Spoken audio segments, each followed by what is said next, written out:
Hey everyone, tonight we're diving into the absolutely revolting world of medieval cuisine, where dinner was less about flavour and more about survival.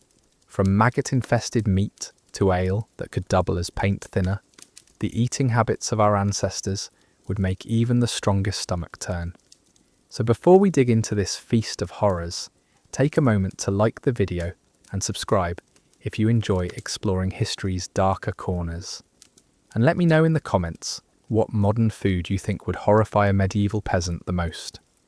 Now dim the lights, maybe grab a snack, though you might want to reconsider that choice by the end of this journey. Let's step back into the kitchens and dining halls of medieval Europe, where every meal was an adventure in questionable decisions. When you picture medieval food, you might imagine rustic bread, hearty stews, and maybe a turkey leg or two. The reality was far more stomach-churning. Medieval cooking wasn't just primitive by our standards. It was genuinely dangerous, disgusting, and often downright deadly. This wasn't a world of farm-to-table freshness or careful food safety. This was an era where your dinner might literally be crawling off your plate. The medieval kitchen was a battlefield against spoilage, contamination, and sheer desperation. Without refrigeration, proper preservation methods, or any real understanding of bacteria, medieval cooks were essentially playing Russian roulette with every meal they prepared. And the weapons in their arsenal? Salt, smoke, prayer, and an impressive tolerance for things that would send modern health inspectors running for the hills. Let's start with bread, the absolute foundation of medieval diet. You'd think bread would be relatively safe, right? Wrong. Medieval bread was often a horror show of contamination and creative substitutions. When wheat was scarce, which was often, bakers would bulk up their loaves with whatever they could find.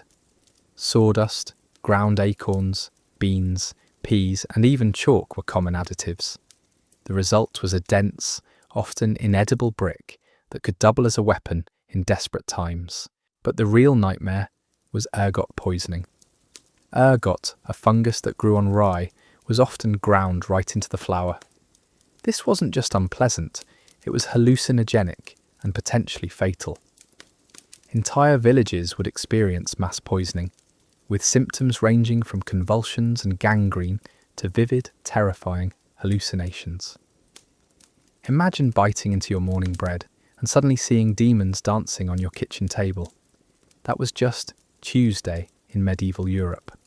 The quality of bread also depended heavily on your social status. The wealthy enjoyed fine white bread, made from carefully sifted wheat flour. The poor got dark, coarse loaves that were more filler than food.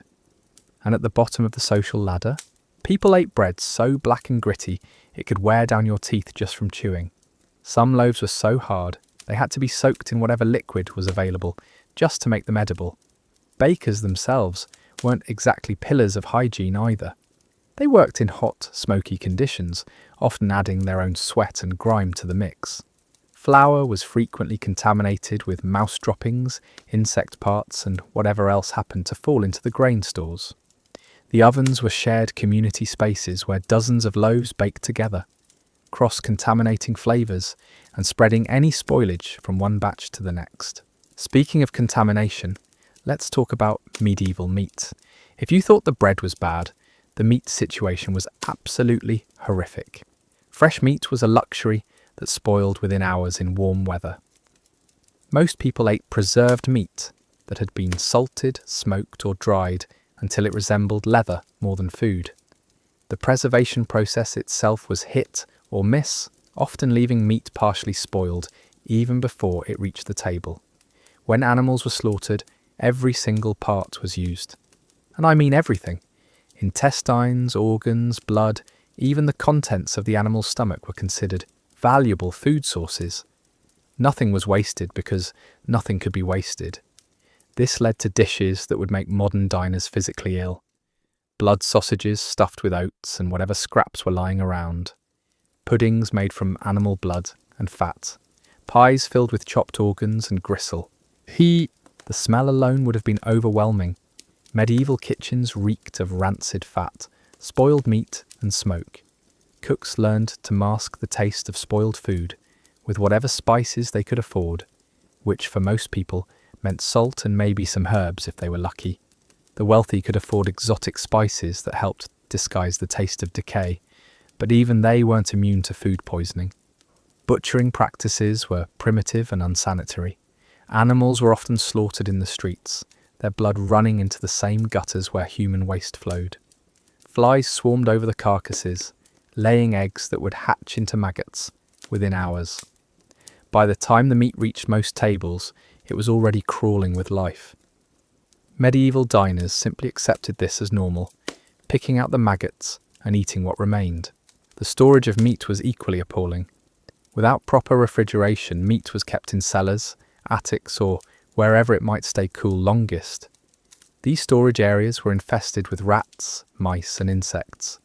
The meat would develop a slimy coating, change colours, and emit odours that could be smelled from rooms away. Yet people still ate it because the alternative was starvation. Medieval sausages were particularly revolting. They were stuffed into animal intestines that weren't always properly cleaned. The filling included scraps of meat, fat, blood, and whatever grain or vegetables were available. The casings often burst during cooking, spilling their contents into the cooking pot and creating a stew of questionable ingredients swimming in grease and grime. Fish wasn't much better. Coastal areas had access to fresh fish, but inland populations relied on preserved fish that had been salted or dried. The preservation process was imperfect, and the fish often arrived at market already spoiled. The smell of a medieval fish market was legendary, a combination of rotting seafood, salt, and desperation that could be detected from miles away. Freshwater fish were caught from rivers and ponds that were often contaminated with human and animal waste. These waterways served as both drinking water sources and sewage disposal systems. The fish that lived in these polluted waters absorbed toxins and parasites that were then passed on to anyone brave enough to eat them. Medieval dairy products deserve their own special mention in the catalogue of culinary horrors. Milk spoiled within hours of being drawn from the cow, especially in warm weather. Most people drank sour milk as a matter of course, considering fresh milk a rare luxury. The sourness wasn't just unpleasant, it was often a sign of dangerous bacterial growth that could cause severe illness or death. Cheese making was an attempt to preserve milk, but medieval cheese was nothing like what we know today. It was often riddled with mould, both intentional and accidental. Wheels of cheese would develop thick crusts of various coloured moulds that were simply scraped off before eating. The interior might be crawling with mites or other insects that had burrowed into the ageing cheese. Butter was another nightmare. Without proper churning techniques or sanitary conditions, medieval butter was often rancid before it was even considered ready to eat. It had a distinctly sour, sharp taste and a texture that ranged from grainy to slimy. The wealthy could afford to import better butter or have it made fresh more frequently, but most people ate butter that would make modern consumers physically ill. The cooking methods themselves added another layer of horror to medieval cuisine. Most cooking was done over open fires in kitchens filled with smoke. The smoke didn't just flavour the food, it coated everything with a layer of soot and ash. Pots and pans were rarely cleaned properly, building up layers of grease and charred food that added their own distinctive flavours to each meal. Water for cooking was drawn from wells, rivers, or ponds that were often contaminated. This water was used to boil vegetables, make stews, and clean dishes. The contamination was then concentrated and spread throughout the meal. Boiling helped kill some bacteria, but medieval cooks had no understanding of proper temperatures or cooking times needed to ensure safety. Vegetables themselves weren't much safer. Medieval gardens were fertilised with human waste, animal manure, and whatever organic matter was available. While this made for fertile soil, it also meant that vegetables were frequently contaminated with dangerous bacteria and parasites. Root vegetables were often eaten with dirt still clinging to them, adding grit and additional contamination to every bite. Herbs and seasonings were used liberally, not just for flavour but to mask the taste of spoiled food. Medieval cooks became experts at combining strong flavours to hide the underlying rot and decay. Garlic, onions, and whatever local herbs were available were piled onto dishes in quantities that would seem overwhelming today. The goal wasn't subtle seasoning. It was covering up flavours that would otherwise be inedible. The dining experience itself was equally revolting. Tables were rarely cleaned properly between meals. Wooden plates and bowls absorbed flavours and odours from previous meals, creating a build-up of rancid tastes that influenced every subsequent dish. Eating utensils were primitive and often shared among multiple diners, spreading disease and contamination with every meal. Medieval banquets, often romanticised in modern media, were actually exercises in conspicuous consumption and waste. Huge quantities of food were prepared and displayed, much of it going bad before it could be consumed. The wealthy would order elaborate dishes more for show than sustenance, creating mountains of food that would spoil and attract vermin. The leftovers, if there were any, would be distributed to servants and the poor, often after sitting out for hours in conditions that encouraged bacterial growth. The preparation methods for medieval feasts were spectacles of their own horror. Cooks would begin days in advance, slaughtering animals and letting them hang in whatever cool spaces were available. Flies would swarm the carcasses immediately, laying eggs in every crevice. By the time the meat reached the kitchen, it was often already teeming with maggots that had to be scraped away before cooking could begin. The smell was so overwhelming that many cooks worked with cloths tied around their faces, though this did little to block the stench of decay. Kitchen servants learned to work quickly, not out of efficiency, but out of necessity. The longer food sat exposed, the more contaminated it became. Yet speed often meant corners were cut. Vegetables weren't washed properly. Meat wasn't cooked thoroughly. Cross-contamination was rampant, as the same knives, cutting boards, and preparation surfaces were used for raw meat, vegetables, and cooked foods, without any cleaning in between. The wealthy had their own special brand of culinary nightmares. Exotic dishes were prized not for their taste but for their rarity and expense.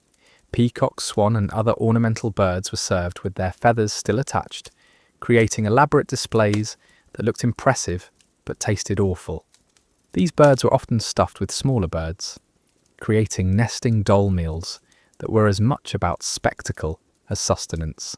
The multiple layers of different meats created perfect conditions for uneven cooking and bacterial growth. Medieval cooks had developed an impressive array of techniques for disguising spoiled food. Strong wine sauces masked the taste of rotten meat. Heavily spiced gravies covered up textures that had gone wrong. Sweet and sour combinations were used to confuse the palate and hide underlying flavours of decay. These weren't sophisticated cooking techniques. They were desperate attempts to make inedible food somehow palatable. The poor had their own survival strategies that were equally disturbing. Scraps from wealthy households were collected and combined into stews that contained whatever was available. Bones that had already been picked clean were boiled again and again until they finally crumbled. Vegetable peelings, meat scraps, and leftover bread were combined into gruels that provided calories but little nutrition. These meals were often more water than food, stretched to feed as many people as possible. Storage techniques were primitive and often counterproductive. Root cellars were dug deep underground to stay cool, but they also trapped moisture and created perfect conditions for mold and rot. Grain stores were infested with rodents and insects. Barrels of salted meat developed thick layers of slime that had to be scraped away before the contents could be used. Even the wealthy struggled with food storage, losing significant portions of their supplies to spoilage. The seasonal nature of medieval life made food preservation even more critical and more likely to fail. Harvest time brought temporary abundance, but it also meant that huge quantities of food had to be processed and preserved quickly. Many preservation attempts failed, leaving families with stores of spoiled food that had to be eaten anyway, or risk starvation during the winter months. Ale and beer weren't just beverages in medieval times. They were often safer than water and provided essential calories. But medieval brewing was a hit or miss proposition. Without understanding of sanitation or proper fermentation, many batches went bad. Sour ale was common and accepted. Cloudy, chunky beer was normal. The alcohol content was often so low that harmful bacteria could still thrive, making even safe drinks potential, these supposedly sources of illness. The brewing process itself was contaminated from start to finish. Grain was often mouldy before it was even used. Water came from questionable sources. Brewing vessels were rarely cleaned properly between batches. The result was beverages that were more bacterial soup than refreshing drink.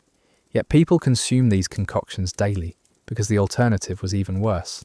Wine fared slightly better among the wealthy, but even expensive wines were often adulterated. Merchants would add water, honey, or other substances to stretch their supplies. Some wines contained lead from the vessels used to store them. Others had been exposed to air for so long that they had turned to vinegar. Medieval wine tasting wasn't about appreciating subtle flavours. It was about determining whether the wine was safe to drink at all. The cooking fires themselves added another layer of contamination to every meal. Wood smoke contained all sorts of chemicals and particles that settled into the food.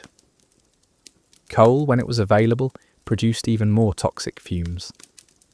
The constant exposure to smoke meant that everything had a distinctive, charred, bitter undertaste that medieval diners simply accepted as normal.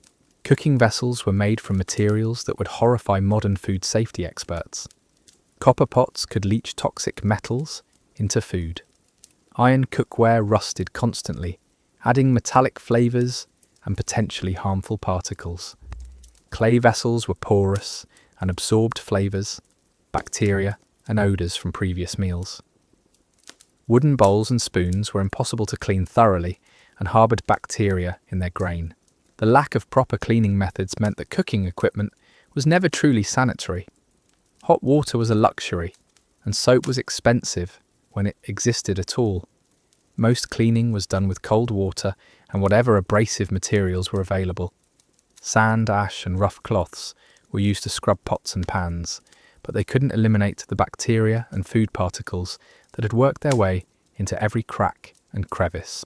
Medieval kitchens were also home to an impressive variety of pests. Rats and mice were constant companions, leaving droppings throughout food storage and preparation areas. Cockroaches thrived in the warm, moist conditions. Flies laid eggs in every exposed piece of food. Ants marched across preparation surfaces. These weren't occasional visitors. They were permanent residents of the medieval kitchen. The water used for cooking and cleaning was another source of contamination. Wells were often located near latrines and garbage pits. Rivers served as both water sources and sewage disposal systems. Even rainwater collected in barrels would quickly become stagnant and develop algae, bacteria, and mosquito larvae. Every drop of water used in food preparation carried the potential for serious illness. Spices, when they were available, weren't just flavour enhancers. They were medicine, preservatives, and most importantly, disguises for food that had gone bad. The wealthy would pile on expensive imported spices not because they enjoyed the taste, but because the strong flavours could mask the underlying rot and decay. A heavily spiced dish was often a sign that the main ingredients were no longer fit for consumption. The medieval palate had adapted to accept flavours and textures that would be completely unacceptable today. Slightly sour milk was normal. Meat with an off-taste was expected. Vegetables that were wilted and discoloured were still considered edible. This wasn't a matter of different preferences. It was a matter of survival. People ate what they could get, regardless of quality or safety.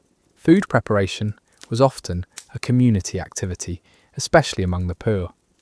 Large pots would be shared among multiple families, with everyone contributing whatever ingredients they had available. This meant that the failure of one person's contribution could contaminate the entire meal. A piece of spoiled meat or mouldy vegetables could ruin the only meal dozens of people would have that day. The timing of meals was dictated not by hunger or preference, but by the rapid spoilage of food. Meals had to be consumed quickly after preparation, before bacteria could multiply to dangerous levels. This meant that medieval people often ate at odd hours whenever food was ready, rather than at regular intervals. The concept of leftovers was largely unknown because food couldn't be safely stored after cooking. Medieval food markets were sensory assaults that would overwhelm modern shoppers. The combination of rotting vegetables, spoiled meat, rancid dairy products, and unwashed bodies created an atmosphere that was both nauseating and necessary. These markets were the only source of food for most people, so they had to endure conditions that would close modern establishments immediately. Vendors at these markets had their own tricks for making spoiled food appear fresh. Meat would be rubbed with spices to hide discoloration. Vegetables would be arranged to hide the rotted portions. Dairy products would be mixed with fresh ingredients to mask sourness. Buyers developed their own techniques for detecting the worst spoilage, but even the most experienced shoppers often ended up with food that was already past safe consumption. The transportation of food from rural areas to urban markets added another layer of contamination. Carts and wagons were rarely cleaned. Food was exposed to dust, animal droppings, and whatever else was on the roads. The journey could take days, during which time fresh food would spoil completely. By the time rural produce reached city markets, it was often in worse condition than the food that had been stored locally for weeks. Medieval cooking techniques were designed more for survival than flavour. Boiling was preferred not because it created better tasting food, but because it killed some of the bacteria and parasites that were inevitable in medieval ingredients. Long, slow cooking helped break down tough, spoiled meat and made it more digestible. These weren't refined culinary techniques. They were desperate measures to make dangerous food somewhat safer to eat. The knowledge of food safety that we take for granted today simply didn't exist in medieval times. People had no understanding of bacteria, viruses, or parasites. They couldn't see the microscopic threats that lurked in every meal. Food poisoning was so common that it was considered a normal part of life. Stomach ailments, digestive problems, and mysterious illnesses were accepted as unavoidable consequences of eating. The lack of medical knowledge meant that people often attributed food poisoning to supernatural causes. A bout of violent illness after eating spoiled meat might be blamed on witchcraft or divine punishment rather than bacterial contamination. This led to some truly bizarre remedies and preventative measures. People would pray over their food, wear amulets while cooking, or add supposedly protective herbs to dishes that were already dangerous to consume. Medieval physicians, such as they were, had their own theories about food safety that were often more harmful than helpful. The concept of balancing humours led to recommendations that made spoiled food even more dangerous. Cold, wet foods like fish were thought to need hot, dry spices to balance them out, leading cooks to mask the signs of spoilage with exactly the wrong treatments. Rotting meat might be served with cooling herbs that did nothing to address the underlying contamination. The wealthy had access to what passed for luxury ingredients, but even these came with their own special horrors. Imported foods had often spoiled during long sea voyages. Exotic fruits arrived covered in mould. Foreign cheeses were frequently rancid by the time they reached northern European tables. The wealthy paid premium prices for ingredients that were often in worse condition than local produce. Sugar, when it was available, was incredibly expensive and often adulterated with sand, chalk, or other substances to increase weight and profit. Honey was more common but came with its own problems. Medieval beekeeping was primitive, and honey was often contaminated with dead bees, wax dirt, and whatever else had fallen into the hives. The processing methods were crude, leaving chunks of debris floating in what was supposed to be a pure sweetener. Salt, the most important preservative of the medieval world, was often contaminated with dirt, sand, and other minerals. Sea salt came mixed with seaweed, dead fish, and whatever else the waves had deposited on the shore. Rock salt was mined under conditions that introduced all sorts of impurities. The salt that reached most tables was grey, gritty, and filled with substances that added their own unpleasant flavours to every preserved item. The process of making salt itself was revolting. Seawater was evaporated in shallow ponds that also served as breeding grounds for insects and bacteria. Workers would rake the crystallizing salts with tools that were never properly cleaned. The final product was contaminated from the moment it was harvested.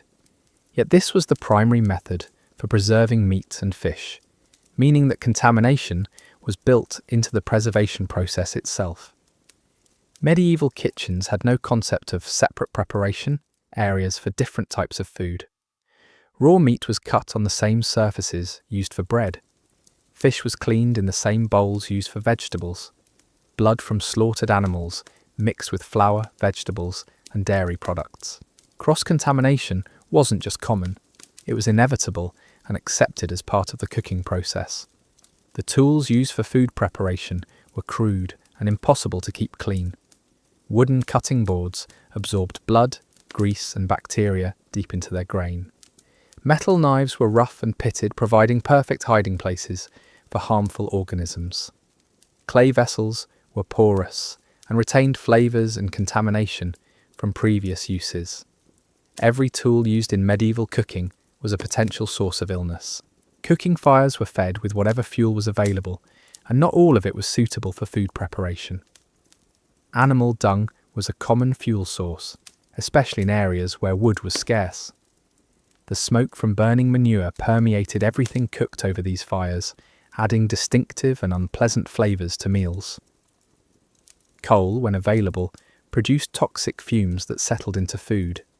Even wood fires created smoke, filled with chemicals from whatever trees were burned.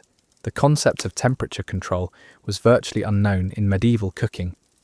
Cooks had no thermometers and no understanding of the temperatures needed to kill harmful bacteria. Meat might be charred on the outside while remaining raw and dangerous on the inside.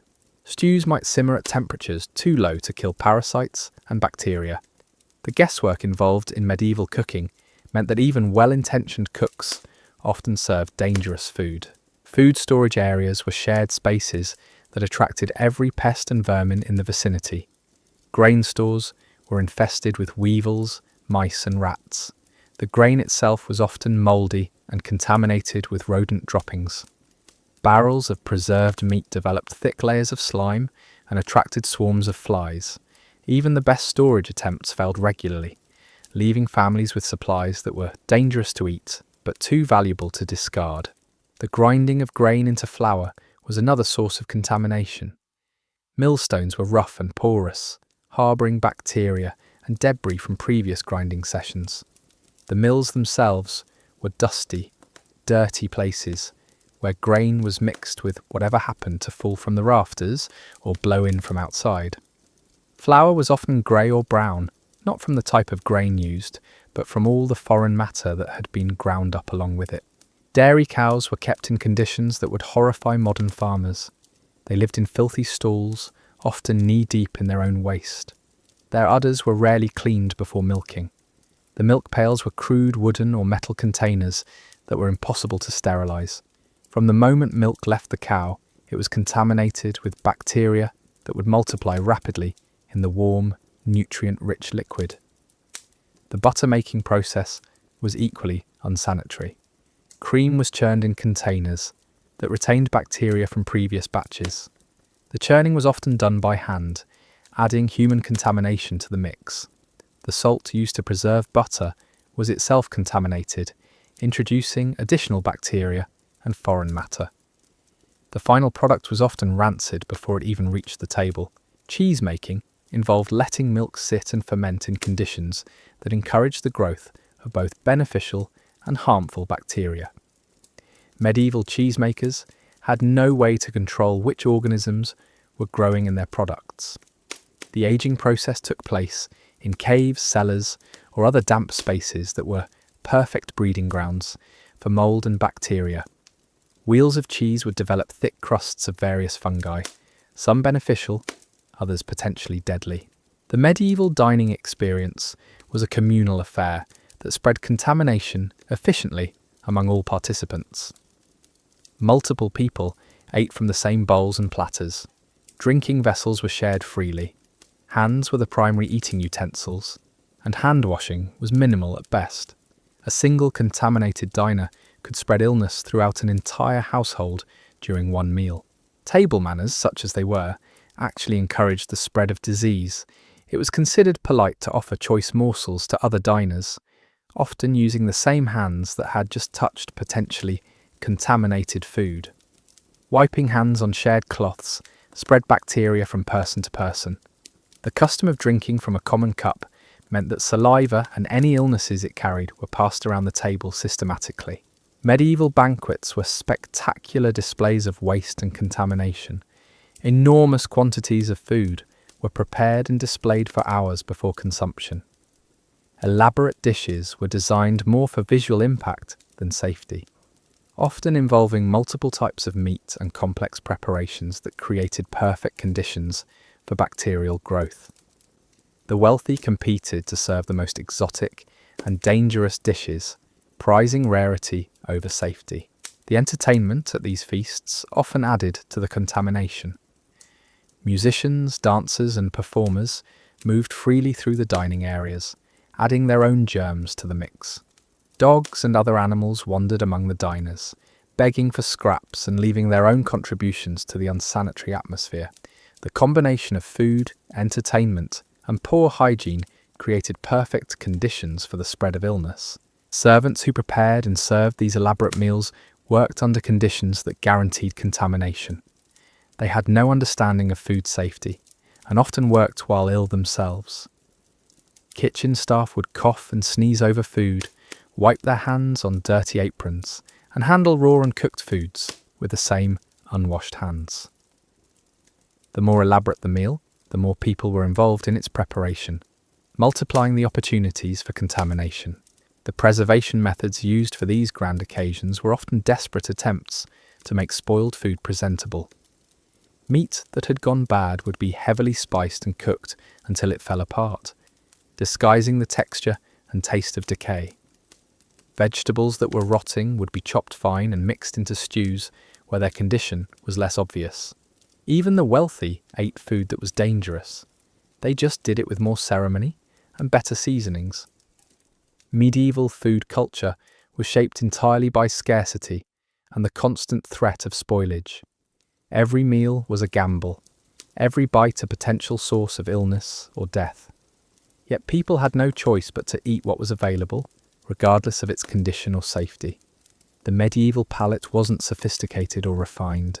It was desperate and adapted to accept whatever could provide calories and nutrients, no matter how disgusting or dangerous it might be. The social hierarchy was clearly visible in the quality of food available at different levels of society. The wealthy ate spoiled food that was well disguised with expensive spices and elaborate preparation.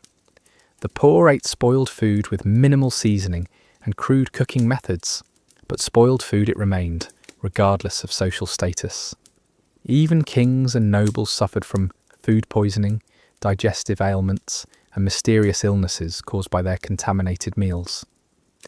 The economic system built around medieval food production guaranteed contamination at every level. Farmers had no choice but to sell whatever they could produce, regardless of quality. Merchants transported food under conditions that ensured spoilage. Cooks prepared meals with whatever ingredients were available, no matter their condition.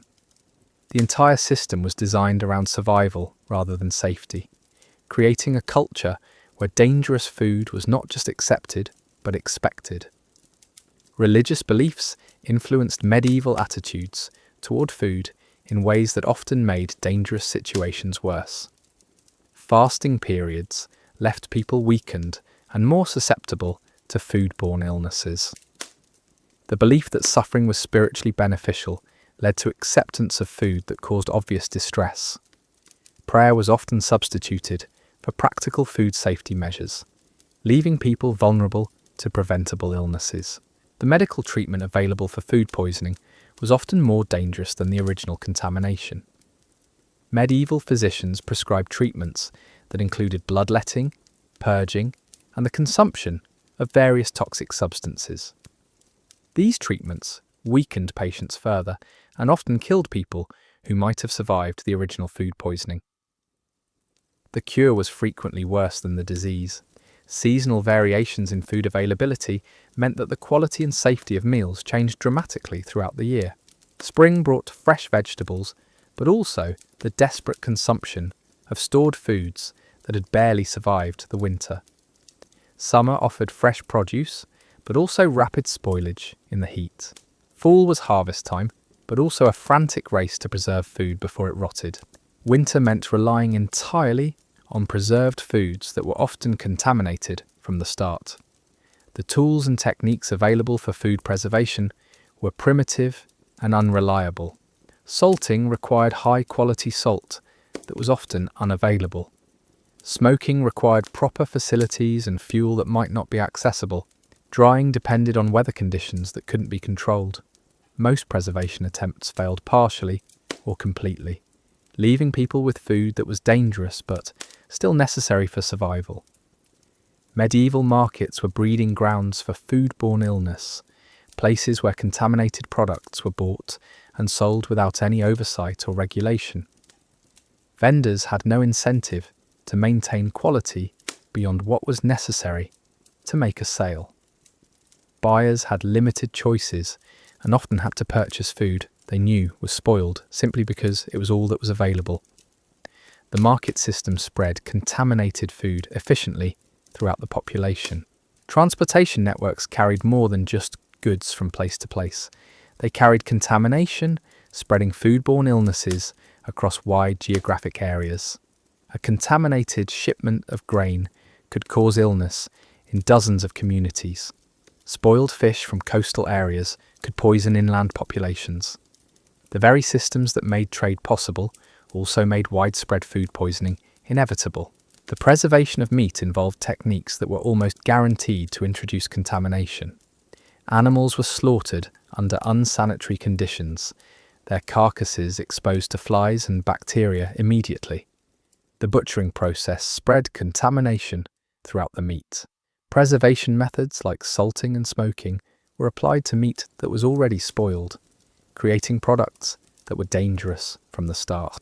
Medieval sausage making was particularly revolting, involving the use of animal intestines that were rarely properly cleaned. The filling process mixed together scraps of meat, fat and organs that were often in various stages of decay. The casings themselves were contaminated and prone to bursting, spilling their questionable contents into cooking pots. Yet sausages were popular because they used parts of animals that would otherwise be wasted, regardless of their safety. Fish preservation was equally problematic, involving techniques that often failed to prevent spoilage. Salted fish was frequently underpreserved and would continue to rot even after treatment.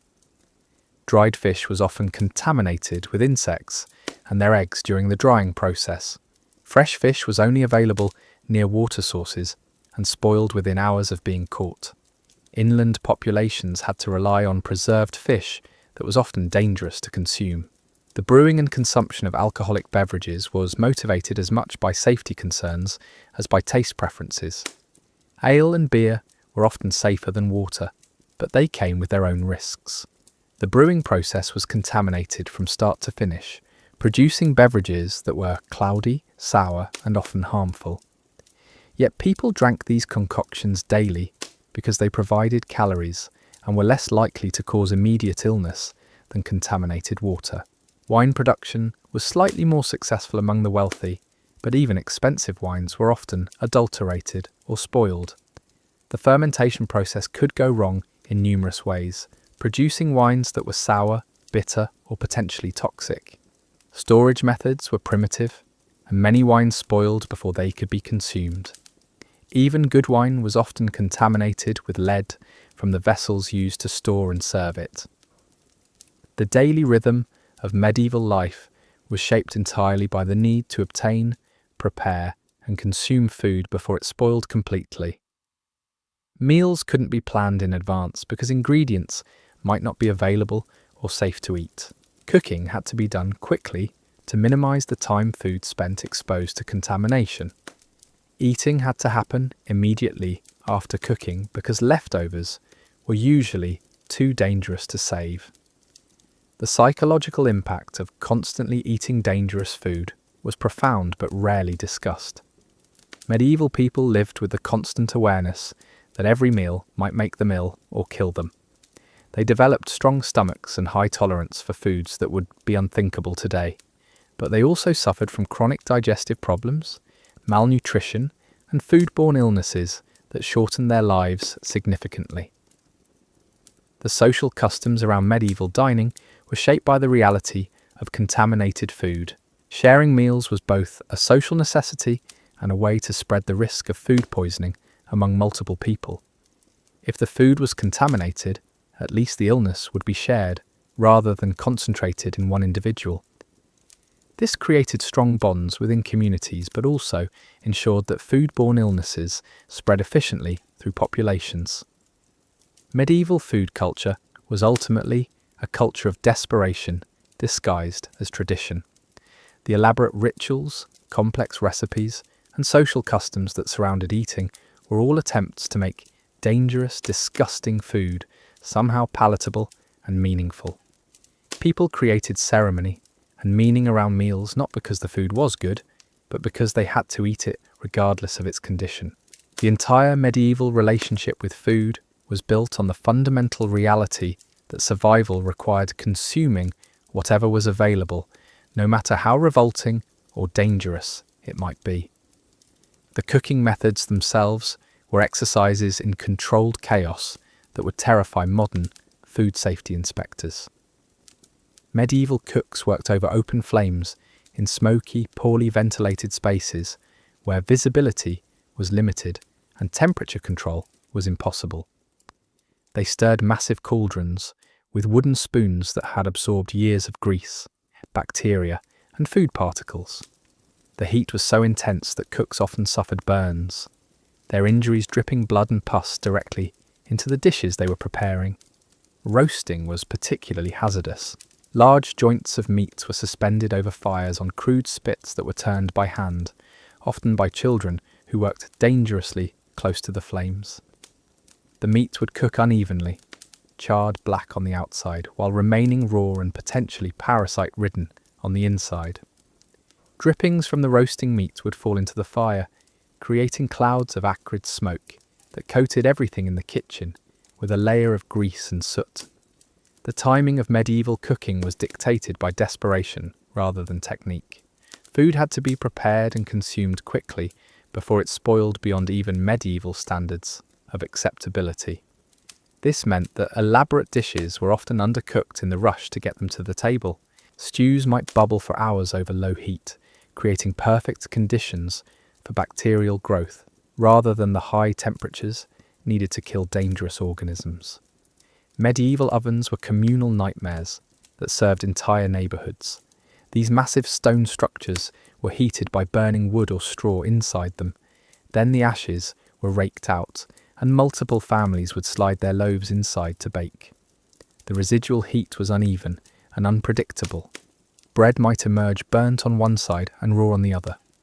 Cross-contamination was inevitable, as dozens of loaves from different households shared the same space, spreading any mould, bacteria, or parasites from one batch to all the others.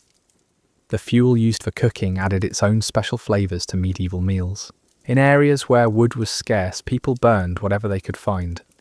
Dried animal dung was a common fuel source, filling kitchens with acrid smoke that permeated every dish. Peat, straw, and even old shoes were thrown into cooking fires when nothing else was available. The smoke from these materials contained chemicals and particles that settled into food, adding bitter, toxic flavours that medieval diners simply accepted as normal. Kitchen utensils were primitive and impossible to keep sanitary. Wooden spoons absorbed grease and bacteria deep into their grain, becoming breeding grounds for harmful organisms. Metal implements were rough and pitted, providing perfect hiding places for food particles and germs. Clay vessels cracked and developed crevices where bacteria could multiply undisturbed. Every tool used in medieval cooking was contaminated before it ever touched fresh ingredients. The preparation of vegetables was its own form of culinary Russian roulette. Medieval gardens were fertilized with human waste, creating produce that was contaminated from the moment it emerged from the soil. Root vegetables were often eaten with dirt still clinging to them, adding grit and additional bacteria to every bite. Leafy greens were rarely washed properly, carrying whatever parasites and diseases had been living in the soil and fertilizer. Herbs and seasonings weren't just flavor enhancers in medieval cooking, they were desperate attempts to mask the taste and smell of spoiled food. Cooks would pile on whatever strong-tasting plants they could find, creating dishes that were overwhelmingly spicy not by design but by necessity. The goal wasn't to create subtle, balanced flavors. It was to cover up the underlying rot and decay that characterized most medieval ingredients. The wealthy had access to exotic spices that came with their own special problems. These valuable seasonings had travelled thousands of miles over land and sea, often taking months or years to reach their destination. By the time expensive spices reached European kitchens, they were frequently contaminated with insects, mould, and the droppings of whatever animals had shared storage space during the long journey. Pepper might be half dust and dead bugs. Cinnamon could be riddled with wormholes. Even the most expensive seasonings carried contamination. Spice merchants had developed elaborate techniques for disguising the poor condition of their products. They would mix fresh spices with stale ones, grind everything together to hide discoloration and pest damage, and add weight with sand, sawdust, or other cheap adulterants. Buyers had no way to verify the quality or purity of what they were purchasing. Even wealthy nobles who could afford the best spices often ended up with contaminated, adulterated products that added their own dangers to already risky meals. The storage of spices was another source of contamination. These valuable substances were kept in whatever containers were available, often shared with other goods that might contaminate them. Spices absorbed odours and flavours from their surroundings, picking up the essence of rotting meat, sour dairy products, and human waste that characterised medieval storage areas. A pinch of expensive saffron might carry the flavour of the rat droppings it had been stored next to for months. Medieval cooking techniques had evolved specifically to deal with spoiled ingredients. Long, slow cooking was preferred not because it created better flavours, but because it helped break down the tough, leathery texture of preserved meat that had been salted or smoked beyond recognition. Stews and potages were popular because they allowed cooks to combine small amounts of questionable meat with large quantities of grain and vegetables, diluting the contamination while still providing calories. The concept of seasoning was completely different in medieval times. Modern cooks use salt, pepper, and herbs to enhance the natural flavours of fresh ingredients. Medieval cooks used seasonings to completely obliterate the natural flavours of spoiled ingredients. The goal wasn't to complement the food, it was to make it edible despite its condition. A properly seasoned medieval dish was one where you couldn't taste the underlying rot. Cooking fires were fed continuously throughout the day, creating kitchens that were unbearably hot and filled with smoke. The constant heat meant that any food left near the fire would spoil even more quickly than usual. Cooks worked in these infernal conditions, sweating profusely over the dishes they were preparing. Their perspiration, mixed with soot and grease, became part of the cooking process, adding human contamination to every meal. The water used in medieval cooking was drawn from sources that would horrify modern health inspectors. Wells were often located near latrines and garbage pits. Rivers served as both water sources and sewage disposal systems. Even rainwater collected in barrels would quickly develop algae, bacteria, and mosquito larvae. This contaminated water was used to wash ingredients, thin stews, and clean cooking vessels, spreading pollution throughout the entire cooking process. Medieval cooks had no understanding of cross-contamination, leading to practices that guaranteed the spread of dangerous bacteria. The same knife might be used to butcher raw meat, chop vegetables, and slice bread without any cleaning between uses. Cutting boards absorbed blood and juices from raw meat, then were used to prepare foods that would be eaten without further cooking. Every surface in a medieval kitchen was contaminated with bacteria from multiple sources. The timing of meal preparation was influenced by the rapid spoilage of ingredients rather than by hunger or social custom. Cooks had to work with whatever was available immediately, regardless of whether it was the appropriate time to eat. If meat was on the verge of becoming inedible, it had to be cooked and consumed right away, even if it meant eating dinner at dawn or breakfast at midnight. The rhythm of medieval life was dictated by the relentless march of decay. Food preparation was often a community activity that efficiently spread contamination among multiple families. Large cooking pots would be shared, with each household contributing whatever ingredients they could spare. This meant that one family's spoiled contribution could contaminate the entire communal meal. A piece of rotten meat or mouldy vegetables could ruin the only food dozens of people would have access to that day. The preservation of leftovers was virtually impossible in the medieval world. Without refrigeration or proper storage techniques, cooked foods spoiled within hours of being prepared. This meant that meals had to be consumed immediately and completely, regardless of appetite or desire. The concept of saving food for later was a luxury that few could afford, and fewer still could accomplish safely. Medieval feast preparation began days in advance, creating elaborate logistics of spoilage and contamination. Animals were slaughtered and hung in whatever cool spaces were available, immediately attracting swarms of flies that laid eggs in every crevice. By the time these carcasses reached the kitchen, they were already crawling with maggots that had to be scraped away before cooking could begin. The smell was so overwhelming that many kitchen workers tied cloths around their faces, though this provided little protection against the stench of decay. The elaborate dishes served at medieval banquets were often more about spectacle than sustenance. Peacocks were served with their feathers reattached, creating impressive displays that looked magnificent but tasted terrible. These ornamental birds were frequently stuffed with smaller birds, creating nested dishes that cooked unevenly and provided perfect conditions for bacterial growth. The multiple layers of different meats meant that some portions would be overcooked, while others remained dangerously raw. Kitchen servants worked under conditions that guaranteed contamination of every dish they touched. They had no understanding of hygiene, and often laboured while suffering from various illnesses themselves. Coughing and sneezing over food was common and unavoidable. Workers would wipe their hands on filthy aprons that had absorbed weeks of grease, blood and bacteria, then handle food that would be served to nobility and commoners alike. The elaborate sauces that accompanied medieval dishes weren't culinary refinements. They were desperate attempts to disguise the taste and texture of spoiled ingredients. These sauces were often more valuable than the food they accompanied, made from expensive imported ingredients that had their own contamination issues. A sauce might contain wine that had turned to vinegar, spices that were half insects, and herbs that had been growing in human waste. Medieval cooking competitions weren't about creating the most delicious dishes, they were about demonstrating who could make edible ingredients the most in somehow palatable.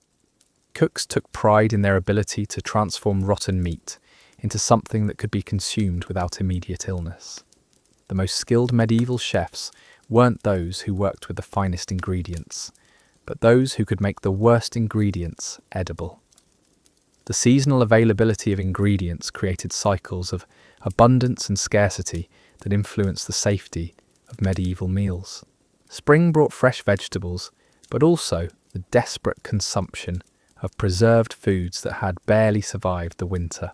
These stored provisions were often mouldy, rancid, or infested with insects, but they were consumed anyway because fresh alternatives weren't yet available.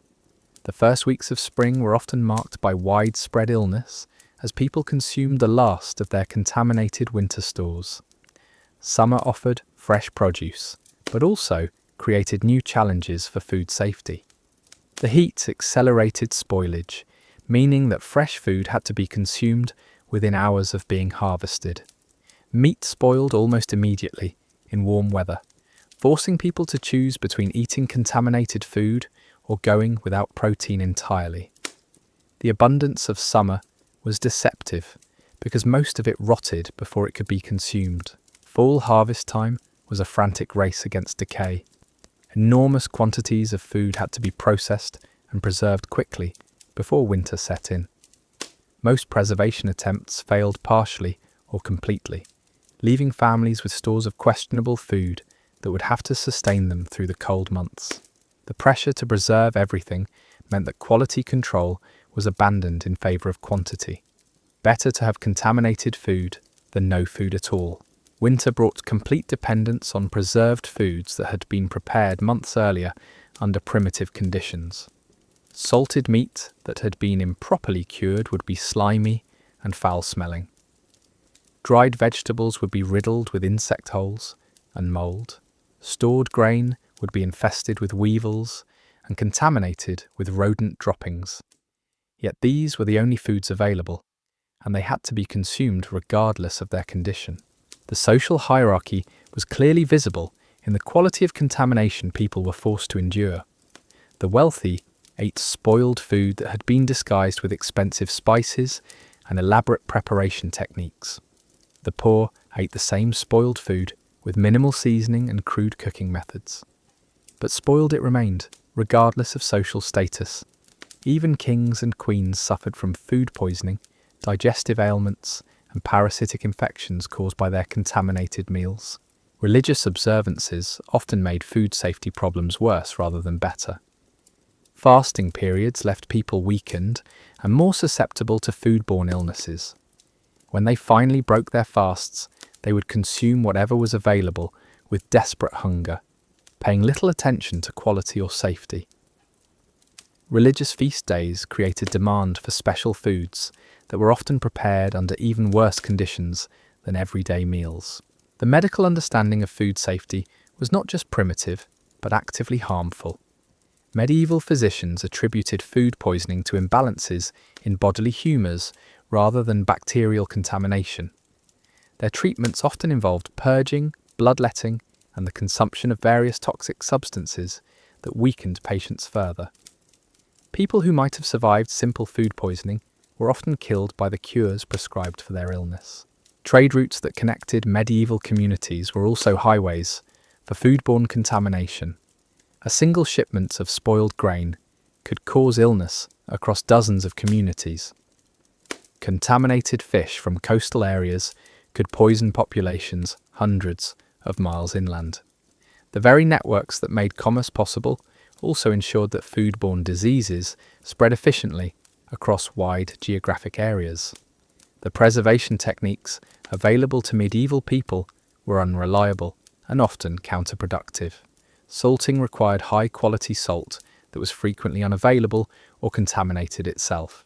Smoking needed proper facilities and clean fuel that might not be accessible. Drying depended on weather conditions that couldn't be controlled or predicted. Most attempts at food preservation failed partially, creating products that were more dangerous than the fresh ingredients they were meant to protect. Medieval kitchens were ecosystems unto themselves, teeming with life forms that had nothing to do with nutrition. Rats and mice were permanent residents, leaving droppings throughout food storage and preparation areas. Cockroaches thrived in the warm, moist conditions created by cooking fires. Flies laid eggs in every exposed piece of food. These weren't occasional visitors, but integral parts of the medieval culinary experience. The tools used for food preparation were impossible to keep clean by any modern standard. Wooden cutting boards absorbed blood, grease, and bacteria deep into their grain, becoming breeding grounds for harmful organisms. Metal knives were rough and pitted, providing perfect hiding places for food particles and germs. Clay vessels developed cracks that harboured bacteria and absorbed flavours from previous uses. Every implement in the medieval kitchen was contaminated before it ever touched fresh ingredients. Water sources used for cooking and cleaning were contaminated at their origins. Wells were dug near latrines and garbage pits. Rivers carried sewage from upstream communities. Even collected rainwater quickly became stagnant and developed harmful bacteria. This polluted water was used to wash vegetables, thin soups, and clean dishes, spreading contamination throughout the entire food preparation process. The grinding of grain into flour introduced additional contamination at every stage. Millstones were porous and impossible to clean thoroughly, harbouring bacteria and debris from previous grinding sessions. The mills themselves were dusty, dirty environments where grain mixed with whatever fell from the rafters or blew in from outside. Flour was often grey or brown, not from the type of grain used, but from all the foreign matter that had been ground up with it. Medieval bread making was a community activity that spread contamination efficiently through neighbourhoods. Communal ovens served dozens of families, creating perfect conditions for cross-contamination between batches. The ovens themselves were never properly cleaned, building up layers of ash, grease, and food particles that flavoured every loaf baked inside them. A single contaminated batch could affect the bread supply for entire communities. The dairy industry, such as it existed, was a masterpiece of unsanitary practices. Cows were kept in filthy conditions, standing knee-deep in their own waste. Milking was done with unwashed hands into containers that were impossible to sterilise. The milk was contaminated from the moment it left the cow, and conditions only got worse from there.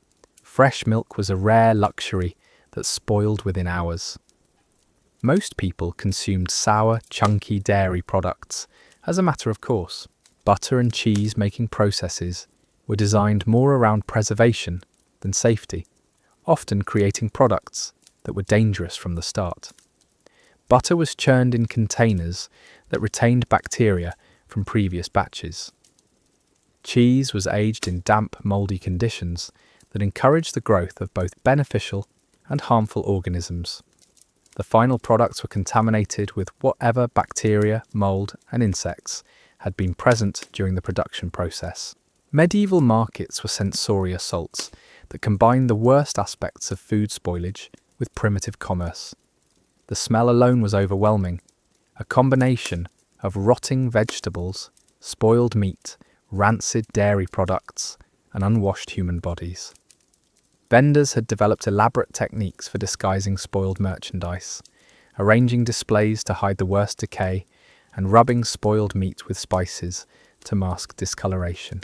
Transportation of food from rural areas to urban markets guaranteed contamination along the way.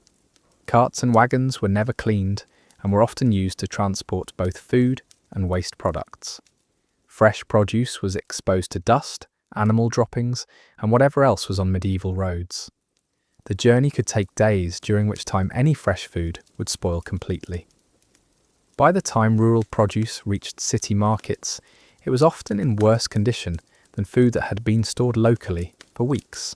The economic incentives of medieval food production guaranteed that contaminated products would reach consumers. Farmers had no choice but to sell whatever they could produce, regardless of quality. Merchants transported food under whatever conditions were cheapest, not safest. Vendors sold whatever they could get, regardless of its condition. The entire system prioritized profit and survival over safety, creating a marketplace where dangerous food was not just common, but inevitable. Medieval food culture was ultimately about survival rather than pleasure. Every meal was a calculated risk, every bite a potential source of illness or death. People developed strong stomachs and high tolerance for foods that would be unthinkable today, but they also suffered from chronic digestive problems, malnutrition, and foodborne illnesses that significantly shortened their lives. The elaborate rituals and social customs that surrounded medieval dining were attempts to create meaning and ceremony around the fundamental necessity of consuming whatever was available, regardless of how dangerous or disgusting it might be. The social rituals surrounding medieval meals were elaborate performances designed to distract from the fundamental horror of what people were actually consuming. Table manners weren't about elegance or refinement. They were survival strategies disguised as etiquette. The practice of sharing drinking vessels wasn't born from camaraderie, but from necessity, as most households owned only 1 or 2 cups that had to serve entire families. These shared vessels became efficient disease vectors, passing illnesses from mouth to mouth with every sip. Hand washing before meals was theoretically encouraged, but practically impossible. Water was scarce and often more contaminated than the hands themselves. Most people simply wiped their hands on whatever cloth was available, usually the same rag that had been used to clean cooking surfaces and wipe up spills throughout the day. These communal cleaning cloths were breeding grounds for bacteria, ensuring that even the attempt at hygiene actually spread more contamination.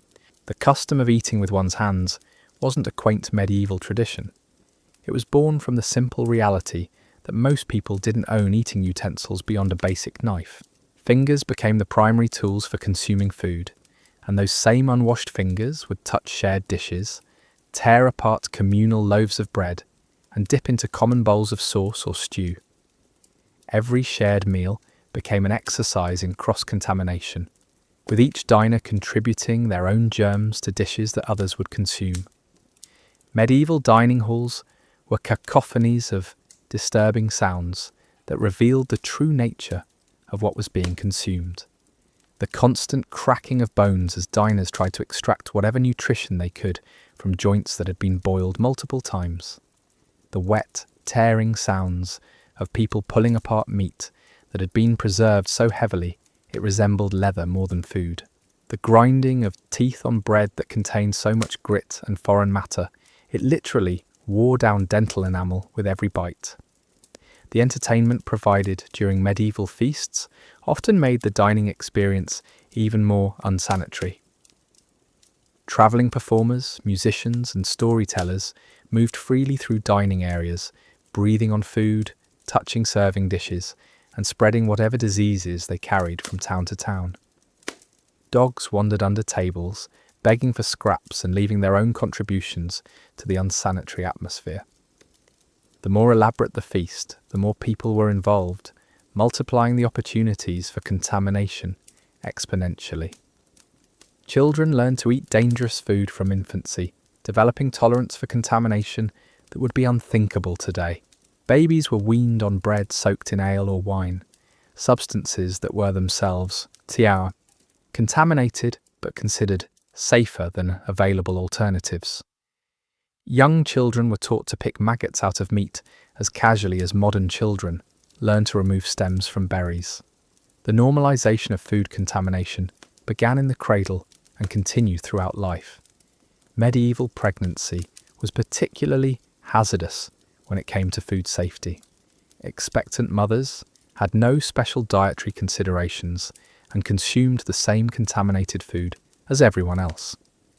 The nutritional demands of pregnancy, combined with the poor quality of available food, created conditions where both maternal and infant mortality rates were staggering.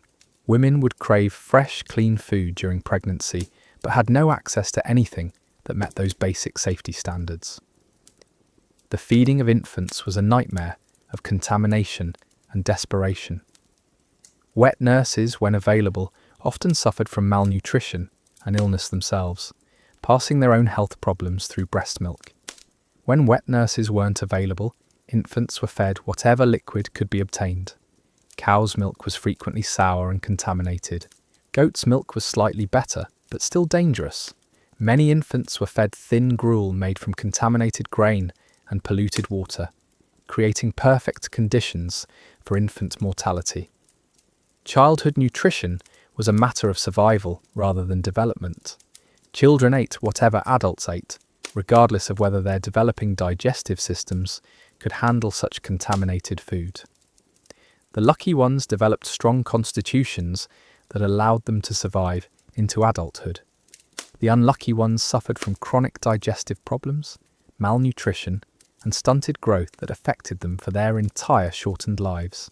The elderly faced their own special challenges in the medieval food system. Age-related decline in immune function made them particularly vulnerable to foodborne illnesses that younger people might survive. Dental problems meant they often couldn't chew tough preserved meat, forcing them to rely on soft foods that spoiled even more quickly.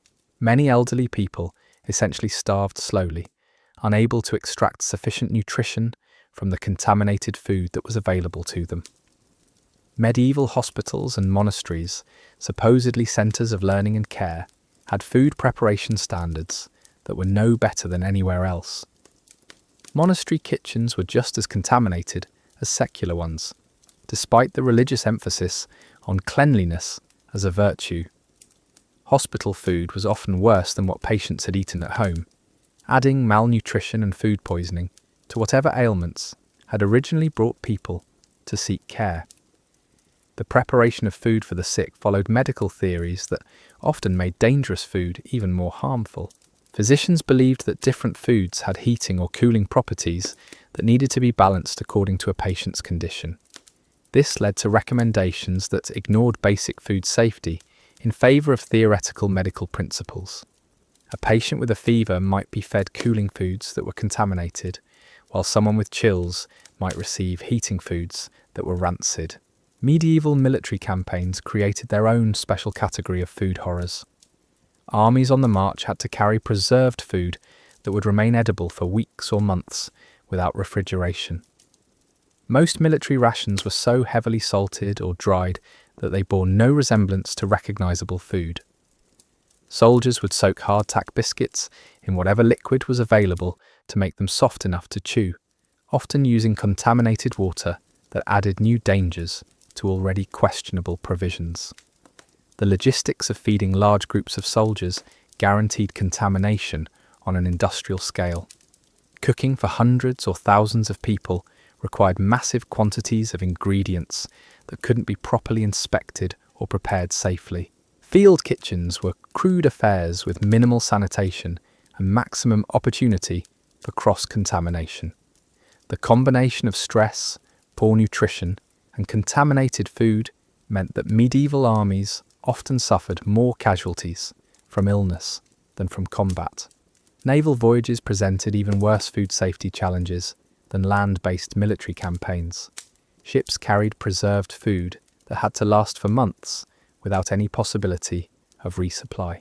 Salt pork and hardtack biscuits were the staples of medieval sea travel, both of which were contaminated from the moment they were prepared.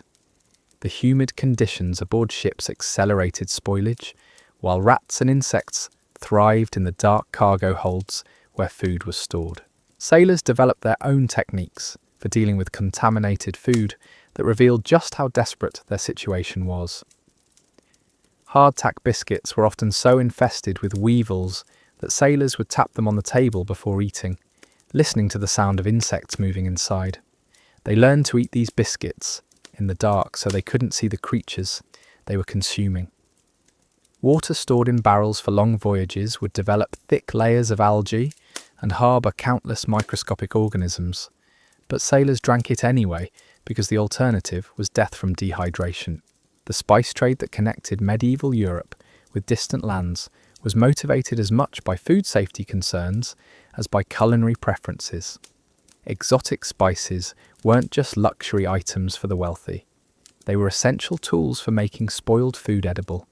The higher the price of spices, the more valuable they were for disque. Black icing contamination pepper was worth its weight in silver, not because it tasted good, but because it could mask the flavour of rotten meat. The routes that brought spices to Europe were themselves sources of contamination. Precious seasonings travelled for months through deserts, over mountains, and across seas in conditions that guaranteed their corruption. Spice caravans were plagued by insects, rodents, and weather that damaged their valuable cargo. By the time exotic spices reached European markets, they were often contaminated with sand, insect parts, animal droppings, and mould from their long journey. Spice merchants had developed elaborate fraud schemes that made contaminated spices even more dangerous. They would mix expensive, genuine spices with cheaper adulterants, creating blends that looked authentic but contained harmful substances. Pepper might be mixed with ground date pits or even small stones to increase weight. Saffron, the most expensive spice, was often diluted with coloured thread or flower petals that could be toxic if consumed in large quantities. The storage of spices in medieval households was another source of contamination. These valuable substances were kept in whatever containers were available, often alongside other household goods that could contaminate them. Spices absorbed odours and flavours from their surroundings, picking up the essence of whatever else was stored nearby. A pinch of expensive cinnamon might carry the flavour of the cheese it had been stored next to for months, along with any bacteria or mould that had grown on either substance. Medieval cooking schools, such as they existed, taught techniques for dealing with spoiled ingredients rather than preventing contamination. Apprentice cooks learned to identify different stages of decay and match them with appropriate cooking methods. Slightly spoiled meat might be suitable for roasting, while severely rotten meat required long boiling with heavy spices. The curriculum focused on salvage rather than safety, teaching students to make the most of whatever ingredients were available, regardless of their condition. The guild systems that controlled medieval food production were more concerned with maintaining trade monopolies than ensuring food safety. Bakers' guilds regulated the price and size of loaves, but had no standards for ingredient quality or sanitation. Butchers' guilds controlled who could sell meat, but didn't address the conditions under which animals were slaughtered or stored. These professional organisations perpetuated dangerous practices by focusing on economic control rather than public health. Quality control in medieval food production was limited to visual inspection that couldn't detect bacterial contamination or chemical adulteration. Buyers learned to look for obvious signs of spoilage, like mould, discoloration, or insect infestation, but they had no way to identify less visible dangers. Food that looked acceptable might still be contaminated with deadly bacteria or toxic substances that wouldn't cause immediate symptoms, but could cause serious illness or death over time. The legal system that governed medieval food production was primarily concerned with preventing fraud rather than ensuring safety. Laws addressed issues like selling underweight loaves or watering down ale, but they didn't regulate sanitation or contamination. A baker could be fined for making bread too small, but not for using mouldy grain. A butcher could be punished for selling horse meat as beef, but not for selling meat that was crawling with maggots. Medieval food critics, to the extent they existed, evaluated meals based on rarity and expense rather than safety or even taste. The most praised dishes were those that demonstrated the greatest expense and effort, regardless of whether they were actually edible. A peacock served with its feathers, reattached, might win acclaim, even if the meat was rotten inside. The criteria for culinary excellence had nothing to do with nutrition, safety, or flavour. Recipe collections from the medieval period read like guides to food poisoning prevention rather than cooking instructions.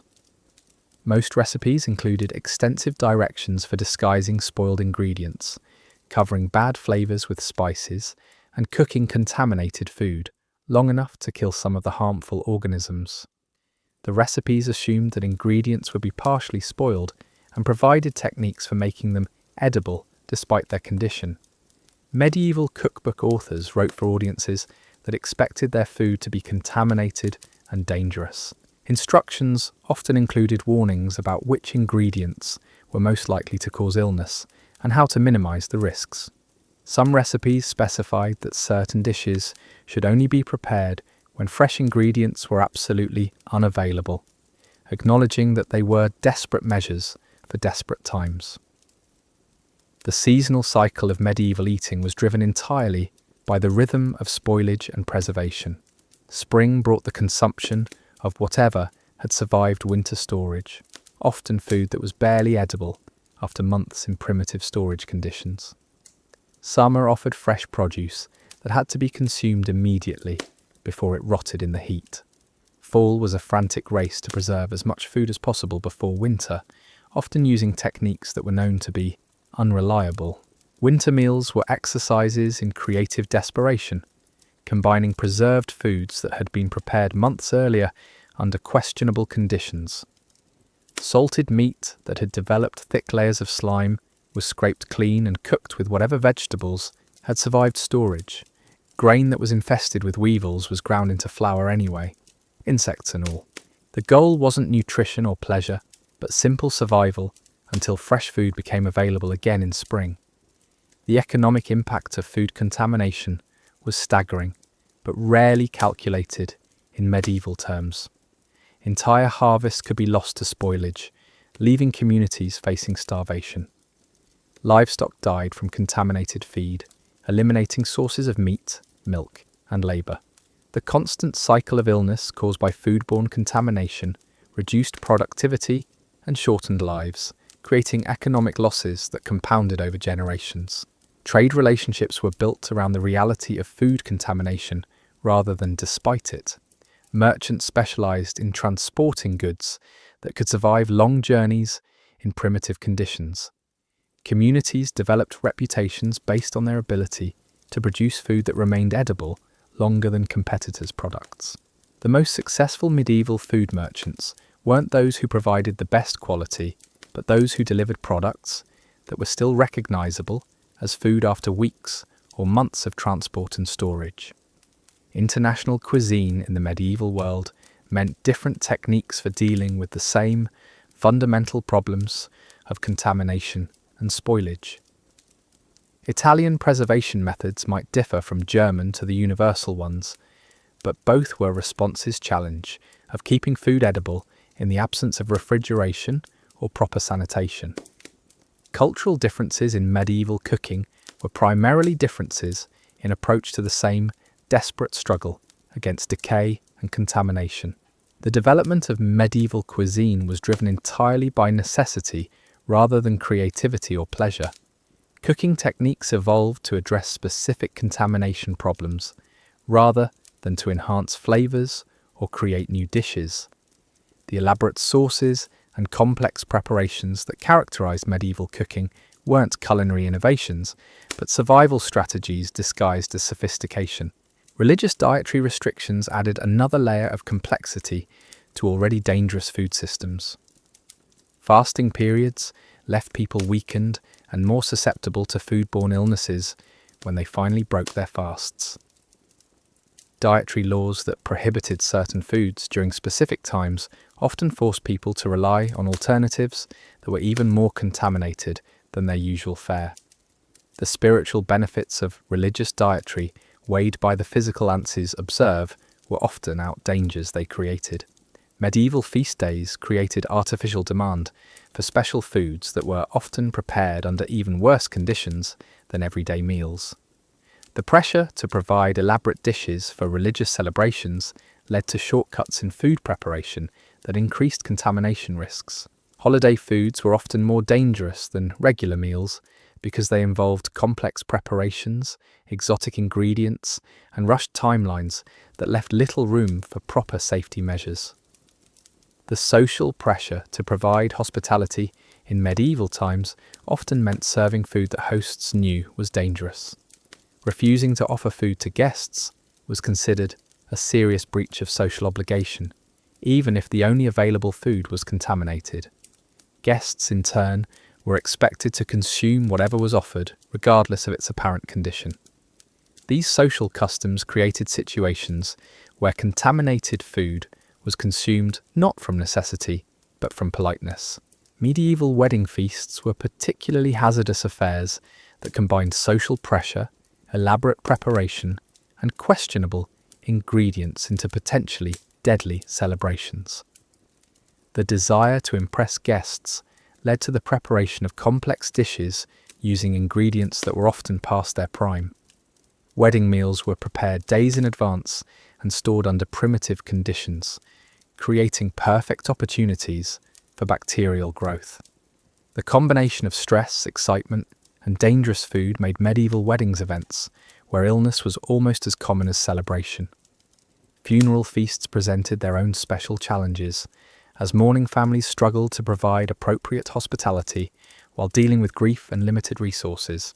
Food for these gatherings was often prepared by community members using whatever ingredients were donated, creating dishes that combine of potential contamination. The social obligation multiple sources to feed mourners often meant serving food that was dangerous but necessary to maintain community bonds and traditions. The medieval calendar of religious observances created impacts on food safety, that had profound of abundance led to Alvrat. Periods, cycles of feast and fair eating of contaminated food, to be celebrating awed people, to consume provisions that were even more dangerous than of scarcity force.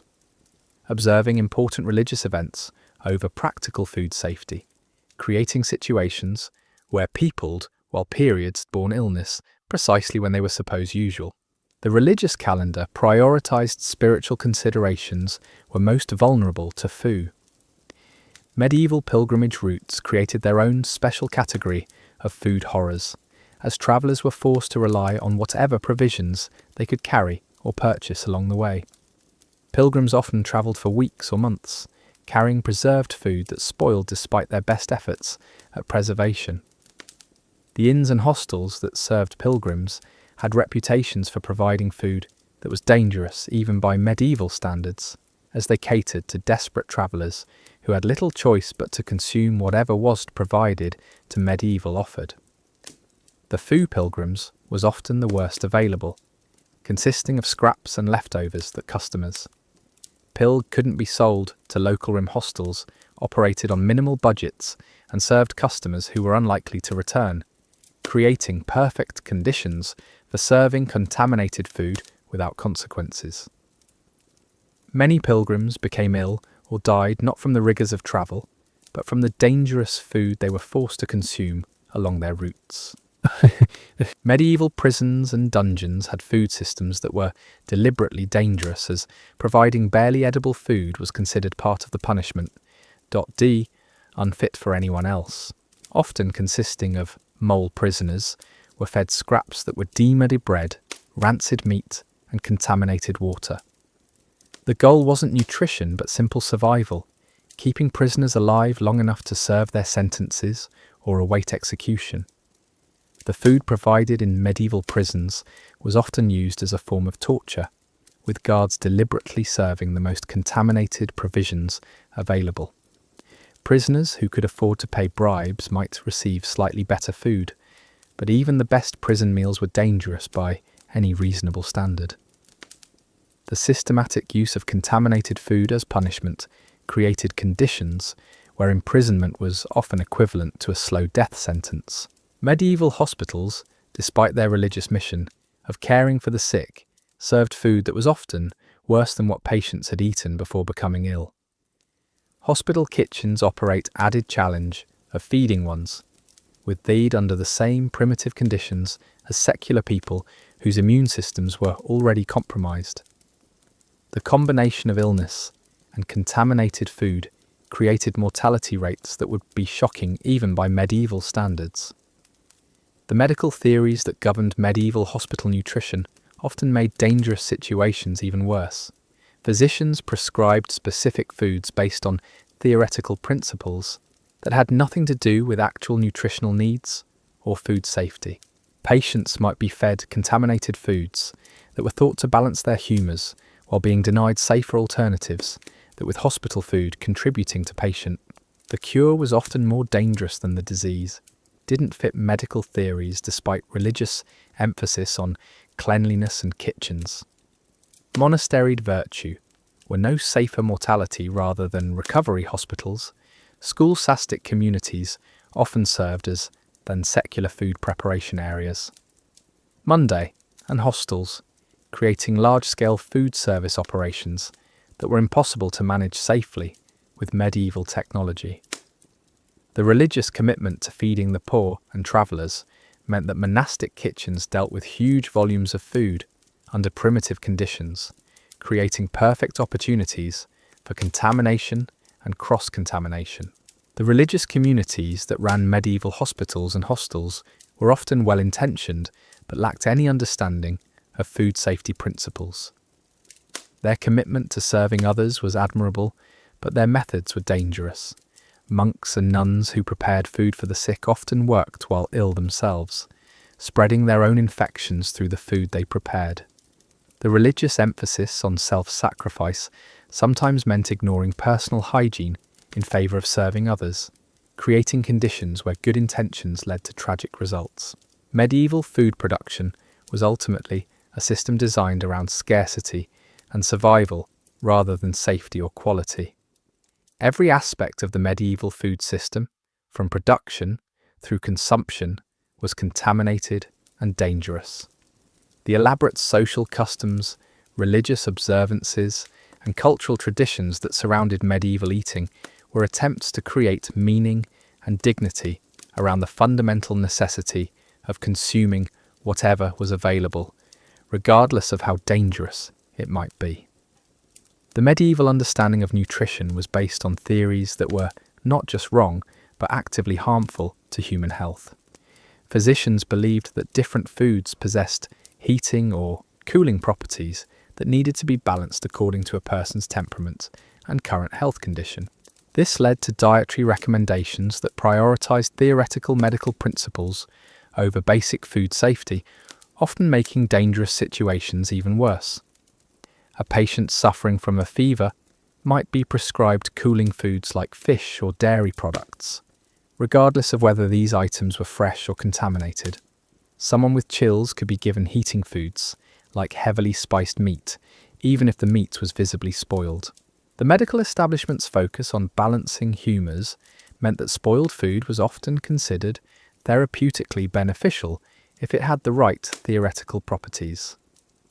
Medieval physicians had elaborate classification systems for different foods that bore no relationship to their actual nutritional value or safety.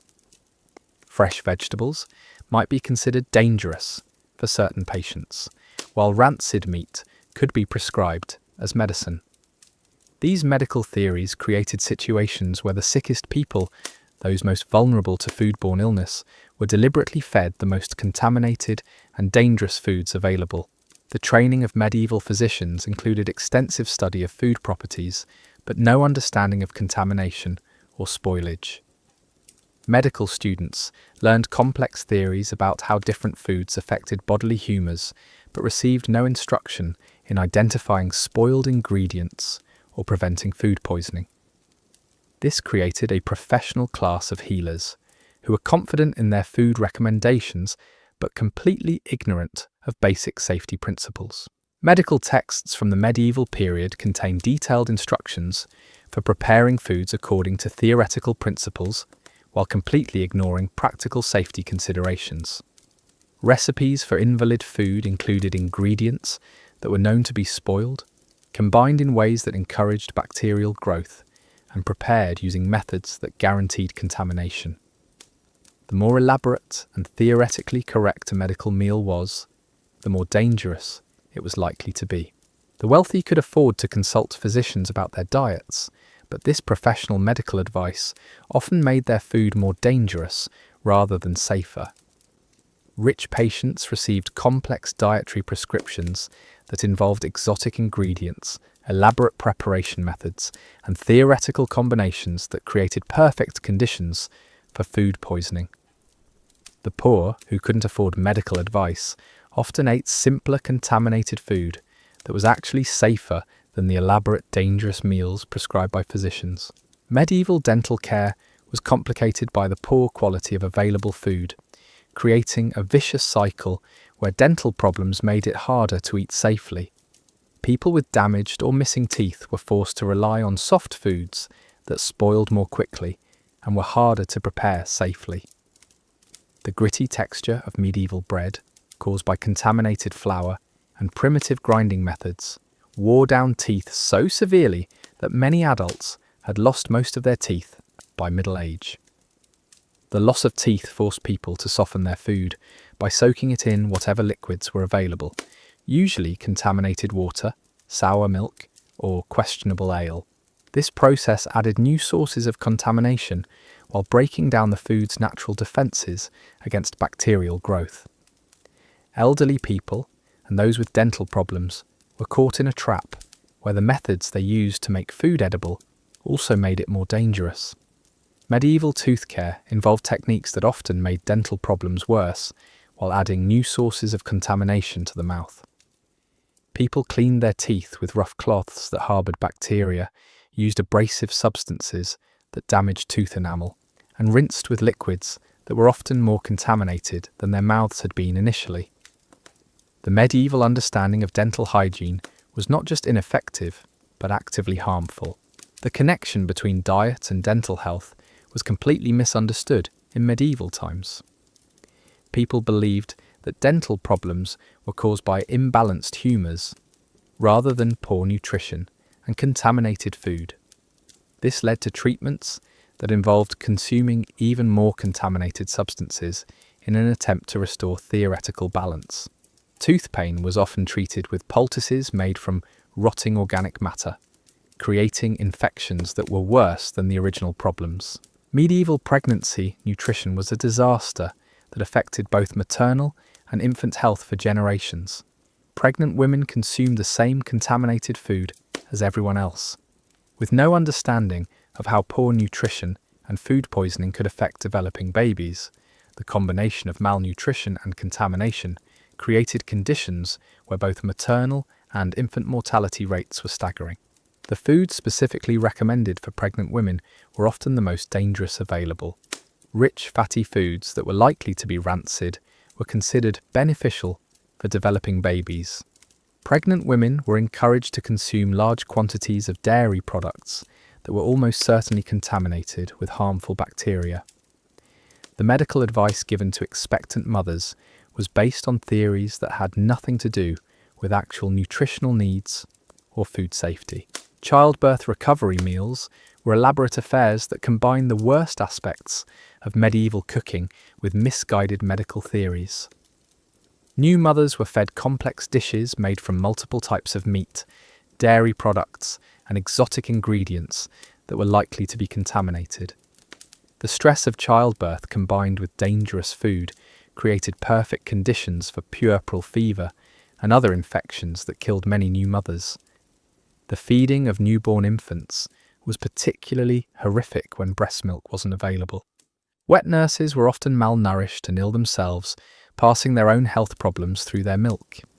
When wet nurses couldn't be found, infants were fed whatever liquid could be obtained, including contaminated cow's milk, thin gruel made from questionable grain, and even wine or ale that parents hoped would be safer than available water. Infant mortality rates in medieval times were directly related to feeding practices that would be considered child abuse today. Babies were weaned onto solid foods that were completely inappropriate for their digestive systems, including bread soaked in contaminated liquids, tiny pieces of spoiled meat, and vegetable gruels made with polluted water. The majority of children who survived infancy did so despite their diet rather than because of it. Childhood nutrition was treated as a smaller version of adult nutrition, with no understanding of children's special dietary needs or vulnerabilities. Children ate whatever adults ate, regardless of whether their developing immune systems could handle such contaminated food. Those who survived developed strong constitutions, but many suffered from chronic malnutrition, stunted growth, and digestive problems that affected them throughout their shortened lives. Medieval schools and orphanages had food systems that were deliberately minimal, operating on the assumption that children needed less food than adults and could survive on lower quality provisions.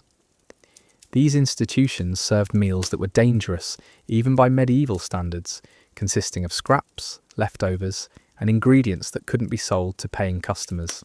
Children in institutional care were systematically malnourished and exposed to foodborne illnesses that killed many and permanently damaged others. The education of children about food was limited to survival strategies rather than nutrition or safety principles. Children learned to pick maggots out of meat, identify different stages of bread mold, and determine which spoiled foods were still edible. These skills were essential for survival, but created generations of people who accepted dangerous food as normal and inevitable. Coming-of-age celebrations in medieval times often involved elaborate feasts that were more dangerous than celebratory. Young people were encouraged to consume large quantities of contaminated food and alcohol as part of their initiation into adulthood. These celebrations frequently resulted in serious illness or death, but the social pressure to participate was so strong that few young people could avoid the risks. Medieval apprenticeship systems included training in food-related trades that perpetuated dangerous practices rather than improving them.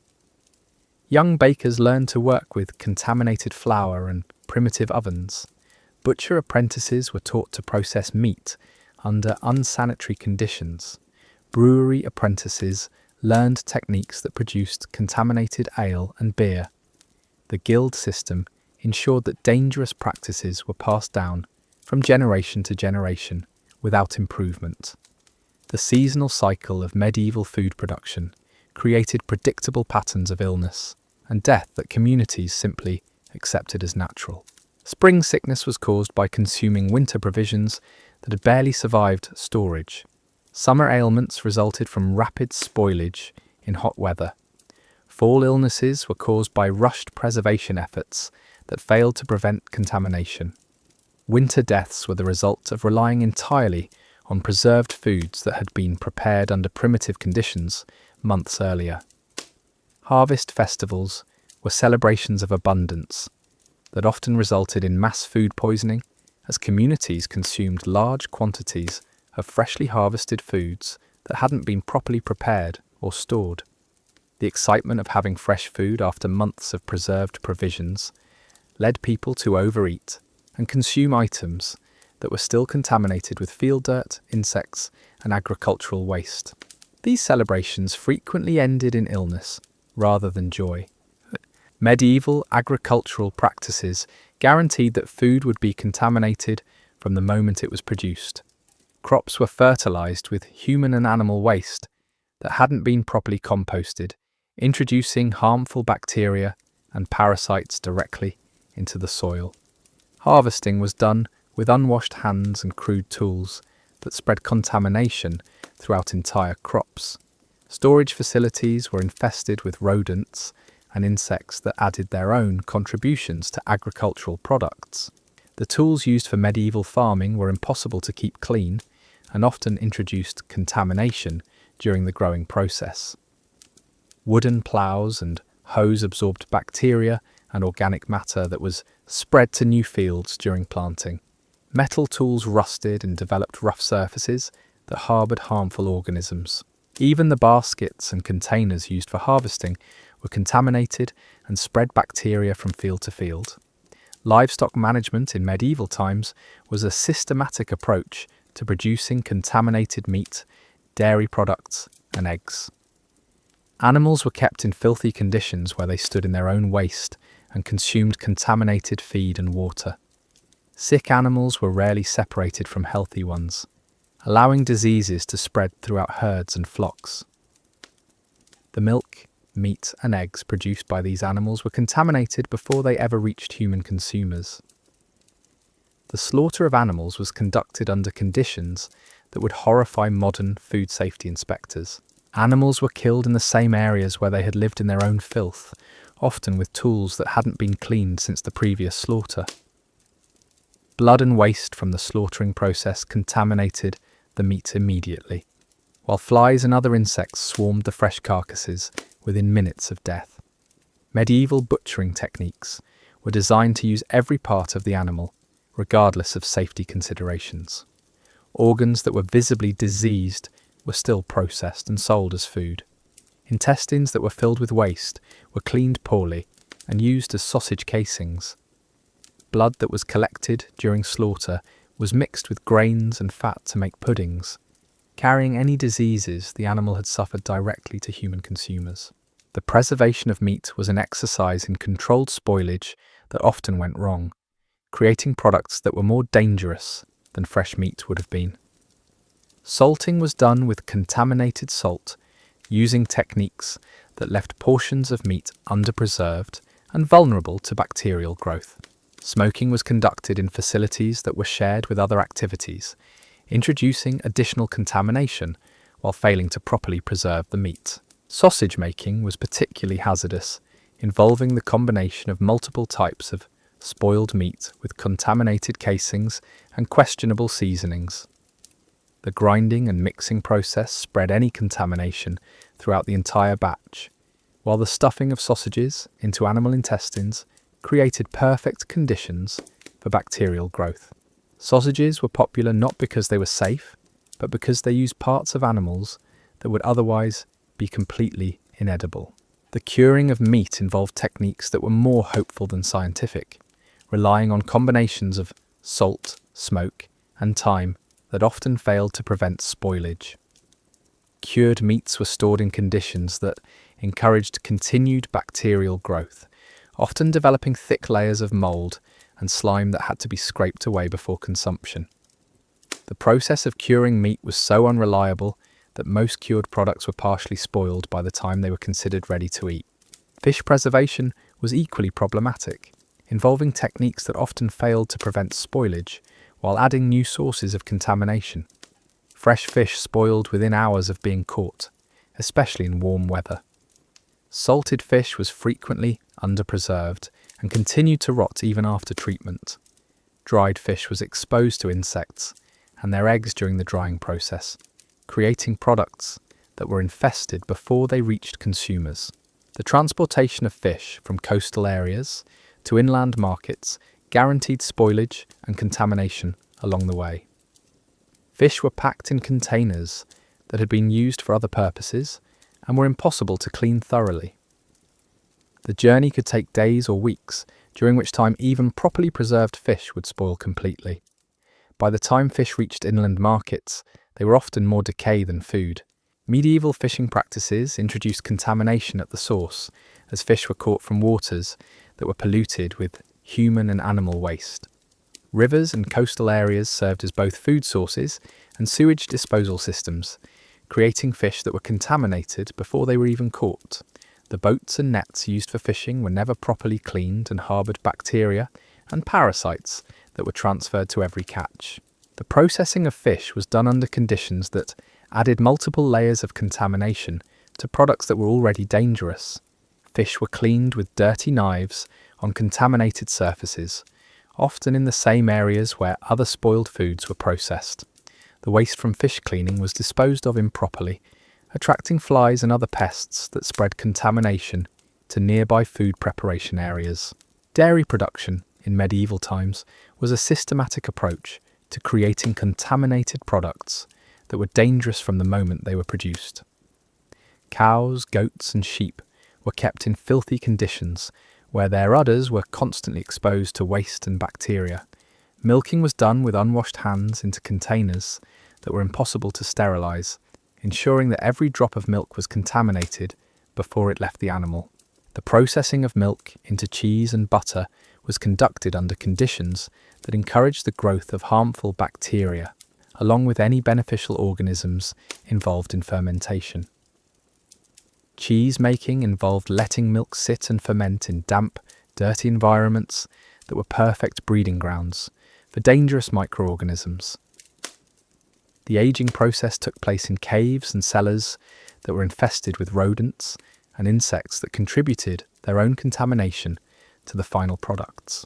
Butter making was an exercise in concentrated contamination involving the churning of cream that had already begun to spoil. The churning process was often done by hand, adding human contamination to products that were already dangerous.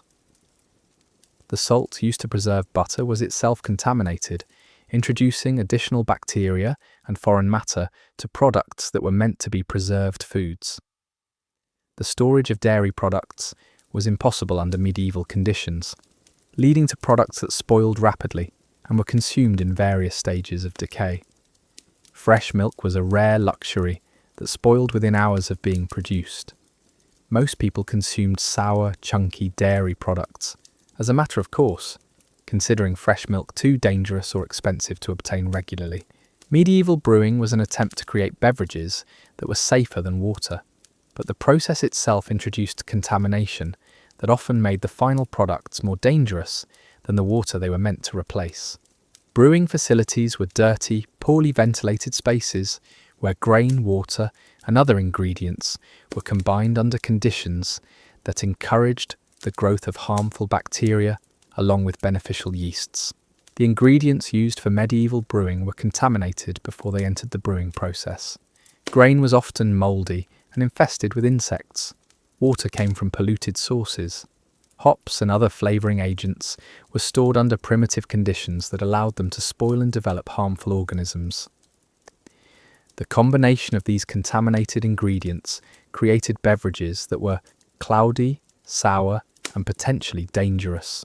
The fermentation process was uncontrolled and unpredictable, sometimes producing alcohol levels high enough to kill harmful bacteria, but often creating beverages with low alcohol content that allowed dangerous microorganisms to thrive.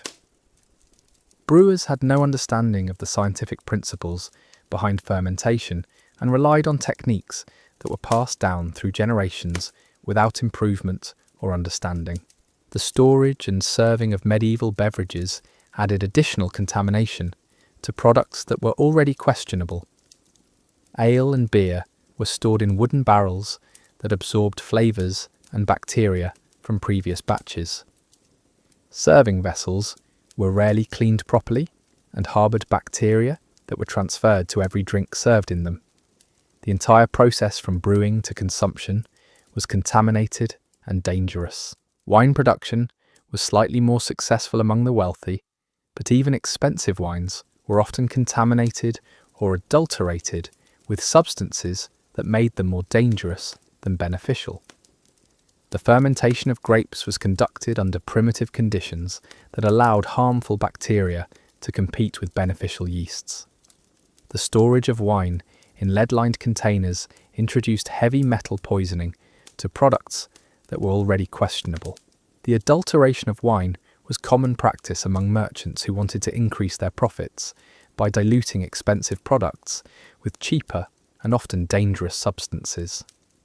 Wine might be mixed with contaminated water, poisonous plant extracts, or even lead compounds that were thought to improve flavour and appearance. Buyers had no way to detect these adulterations until they began experiencing symptoms of poisoning. Medieval distillation was a primitive process that often concentrated contaminants along with alcohol, creating beverages that were more dangerous than the original ingredients. Early distilled spirits were harsh, contaminated liquids that were consumed more for their supposed medicinal properties than for pleasure. The equipment used for distillation was crude and impossible to keep clean, introducing additional contamination to every batch produced. The medicinal use of alcoholic beverages led to consumption patterns that increased rather than decreased health risks. People consumed large quantities of contaminated alcohol, believing it would cure various ailments, often making themselves sicker in the process. The medieval understanding of alcohol as medicine led to drinking practices that were more likely to cause poisoning than provide any health benefits. The social customs surrounding medieval drinking created situations where contaminated beverages were consumed in large quantities during communal gatherings. Drinking vessels were shared among multiple people, spreading diseases efficiently throughout communities. The pressure to participate in communal drinking meant that people consumed beverages they knew were dangerous rather than risk social ostracism. Medieval taverns and alehouses were centres of contamination where dangerous beverages were served under conditions that guaranteed the spread of illness. These establishments operated with minimal oversight and served whatever beverages they could produce or obtain, regardless of quality or safety. The combination of contaminated drinks, poor sanitation, and crowded conditions made taverns perfect breeding grounds for epidemic diseases. The regulation of medieval brewing and selling of alcoholic beverages was focused on preventing fraud rather than ensuring safety. Laws addressed issues like watering down ale or selling short measures, but ignored the fundamental problems of contamination and adulteration. Brewers and tavern keepers could be punished for economic crimes while serving beverages that were literally poisoning their customers. The economic importance of brewing in medieval communities meant that dangerous practices were protected and perpetuated rather than improved. Brewing provided essential income for many families and communities, creating economic incentives to continue producing contaminated beverages rather than risk losing livelihood by attempting to improve safety. The entire medieval economy was built around the production and consumption of dangerous food and drink. The seasonal availability of brewing ingredients created cycles of quality that ranged from merely dangerous to absolutely lethal. Spring brewing used ingredients that had barely survived winter storage and were often mouldy and contaminated. Summer brewing had to contend with rapid spoilage in hot weather. Fall brewing was a race to preserve ingredients before they rotted completely. Winter brewing relied entirely on stored materials that had been contaminated for months. The training of brewers was an apprenticeship system that passed dangerous techniques from generation to generation without improvement. Young brewers learned to work with contaminated ingredients, use primitive equipment, and accept contamination as an inevitable part of the process. The guild system that controlled brewing ensured that harmful practices were standardized and protected rather than improved. Medieval feast preparation was a logistical nightmare that combined all the worst aspects of medieval food production into single events that were guaranteed to cause mass illness. The preparation began days in advance, creating multiple opportunities for contamination as ingredients were transported, stored, and processed under primitive conditions. The scale of these preparations made it impossible to maintain even minimal safety standards. The competitive nature of medieval feasting created pressure to serve the most exotic and elaborate dishes possible, regardless of safety considerations. Hosts competed to provide foods that were rare, expensive, and impressive, often choosing ingredients and preparation methods that were more dangerous than everyday meals. The social importance of these events meant that safety was sacrificed in favour of spectacle. The serving of medieval feasts involved presentation techniques that added contamination while creating impressive visual displays. Foods were arranged and rearranged multiple times before serving, handled by numerous servants, and exposed to air and insects for extended periods. The elaborate presentation that characterized medieval feasting was a systematic approach to contaminating food while making it look appealing. The entertainment provided during these elaborate feasts often made the contamination problem exponentially worse. Musicians, dancers, and other performers moved freely through the dining areas, breathing on food, touching serving dishes with unwashed hands, and spreading whatever diseases they had picked up, travelling from town to town. These entertainers lived rough lives on the road, sleeping in barns, drinking from contaminated water sources, and eating whatever scraps they could find. By the time they reached a feast, they were walking repositories of every illness they had encountered along their journey. Jugglers and acrobats performing near the dining tables would sweat profusely from their exertions, their perspiration falling directly onto the elaborate dishes below.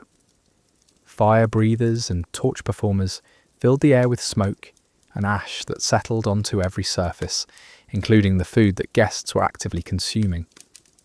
The more spectacular the entertainment, the more contamination it introduced to an already dangerous dining environment. The animals used in medieval entertainment added their own special contributions to the feast contamination. Trained bears, dogs, and even exotic birds were brought into dining halls as novelties, leaving trails of fur, feathers, and waste throughout the eating areas. These creatures were rarely clean or healthy, having been transported long distances under poor conditions and fed whatever scraps their handlers could afford. Medieval dining games and customs created additional opportunities for spreading contamination among guests. The practice of passing dishes from person to person meant that every item was handled by multiple people with unwashed hands. Drinking games that involved sharing vessels or passing cups around tables were efficient methods for transmitting diseases throughout entire gatherings. Even seemingly innocent customs like toasting involved touching glasses that had been in multiple mouths. The lighting used during medieval feasts contributed its own form of contamination to the already dangerous atmosphere. Candles made from animal fat dripped constantly onto food and surfaces, adding rancid grease to dishes that were already questionable. Oil lamps burned with sooty flames that deposited particles onto everything in the room. The smoke from these primitive lighting sources was toxic and settled into food, adding chemical contamination to bacterial dangers. Medieval table settings were breeding grounds for bacteria that multiplied throughout the duration of long feasts. Wooden plates and bowls absorbed grease and food particles deep into their grain, becoming impossible to clean properly between courses. Metal vessels developed rust and corrosion that harboured harmful organisms. Even the finest table linens were rarely washed and absorbed spills, crumbs, and contamination from previous meals. The serving methods used at medieval feasts guaranteed that food would be contaminated multiple times before it reached individual diners. Servants would taste dishes to check for poison, introducing their own saliva and any diseases they carried. Food was transferred from serving vessels to individual plates using utensils that had touched multiple dishes and were never cleaned between uses. The elaborate service that characterized wealthy dining was actually a systematic method for spreading contamination throughout every course. Kitchen staff working on feast preparations laboured under conditions that made contamination inevitable. They worked long hours without breaks, often while suffering from various illnesses themselves. The pressure to prepare elaborate meals quickly meant that normal precautions, minimal as they were often abandoned entirely. Cooks would continue working even when visibly ill, coughing and sneezing over the dishes they were preparing. The hierarchy of medieval kitchen staff created additional contamination problems, as inexperienced servants were given important food preparation tasks without proper training.